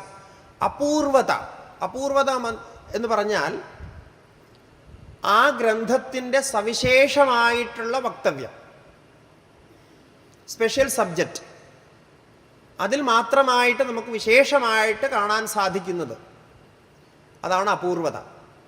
ഉപക്രമ ഉപസംഹാര അഭ്യാസ അപൂർവത ഫലം. ഫലകഥനം നോക്കുക. എല്ലാത്തിൻ്റെ അവസാനം ഒരു ഫലോക്തി ഉണ്ടാവുമല്ലോ. ഇപ്പോൾ നമ്മൾ ഇവിടെ ഭാഗവത മഹാത്മ്യത്തിൽ ആ ഫലകഥനത്തെ കാണുന്നുണ്ട്. ഭാഗവതത്തിൽ തന്നെ പല സ്ഥലത്തും ഫലകഥനമുണ്ട്, ഫലകഥനം. പിന്നെ അത് കഴിഞ്ഞാൽ 5ാമത്തേത് അർത്ഥവാദം. അർത്ഥവാദം എന്ന് പറഞ്ഞാൽ നേരത്തെ പ്രതിപാദ്യമായി പറയപ്പെട്ട വിഷയത്തെ വ്യാഖ്യാനിച്ചുകൊണ്ട് വിസ്തരിച്ചുകൊണ്ട് ഉദാഹരണ കഥകൾ, അത്തരത്തിലുള്ള ആഖ്യാനങ്ങൾ പറയും. ഇപ്പോൾ ഭാഗവതത്തിലെ പുരാണത്തിൽ കാണുന്നത് മുഴുവൻ ഈ അർത്ഥവാദ കഥകളുടെ ആഖ്യാനങ്ങളാണ്. അത് ഒരു ലക്ഷ്യം വച്ചുകൊണ്ട് ഒരു വിവക്ഷിതമായ വിഷയത്തെ പറഞ്ഞ് സമർത്ഥിക്കാനായിട്ട് ആരങ്ങനെ ചെയ്തു, അങ്ങനെ ചെയ്തതുകൊണ്ട് അയാൾക്കുണ്ടാകുന്ന ഫലം, ചെയ്യാത്തത് കൊണ്ടായതുകൊണ്ട് ദോഷം, ഇതൊക്കെ കാണിക്കാൻ ഒരു ഉദാഹരണം പറയും. പ്രഭാഷണത്തിലൊക്കെ ആൾക്കാർ ഉദാഹരണം പറയാറുണ്ടല്ലോ. അത് നമുക്ക് ഉദാഹരണം കേൾക്കുമ്പോൾ വസ്തു വിഷയം മനസ്സിലാകും. അതിനെയാണ് അർത്ഥവാദമെന്ന് പറയുന്നത്. ഒരു ശാസ്ത്രീയ നാമമാണ്. അവസാനം 6ാമത്തെ യുക്തി, ഉപപത്തി എന്ന് പറഞ്ഞാൽ യുക്തി.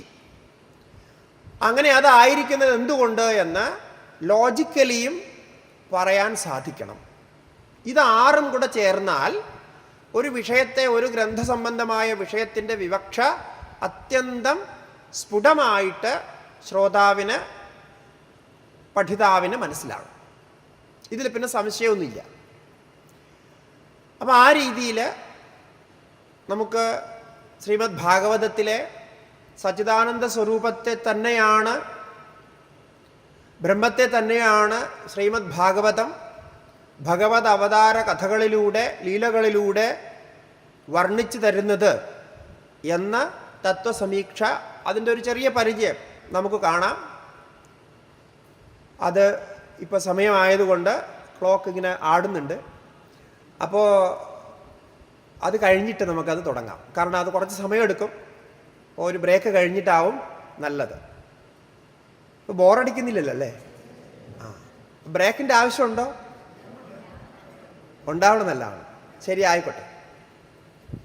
ശ്രീ ഗുരുഭ്യോ നമഃ. ഹരി ഓം.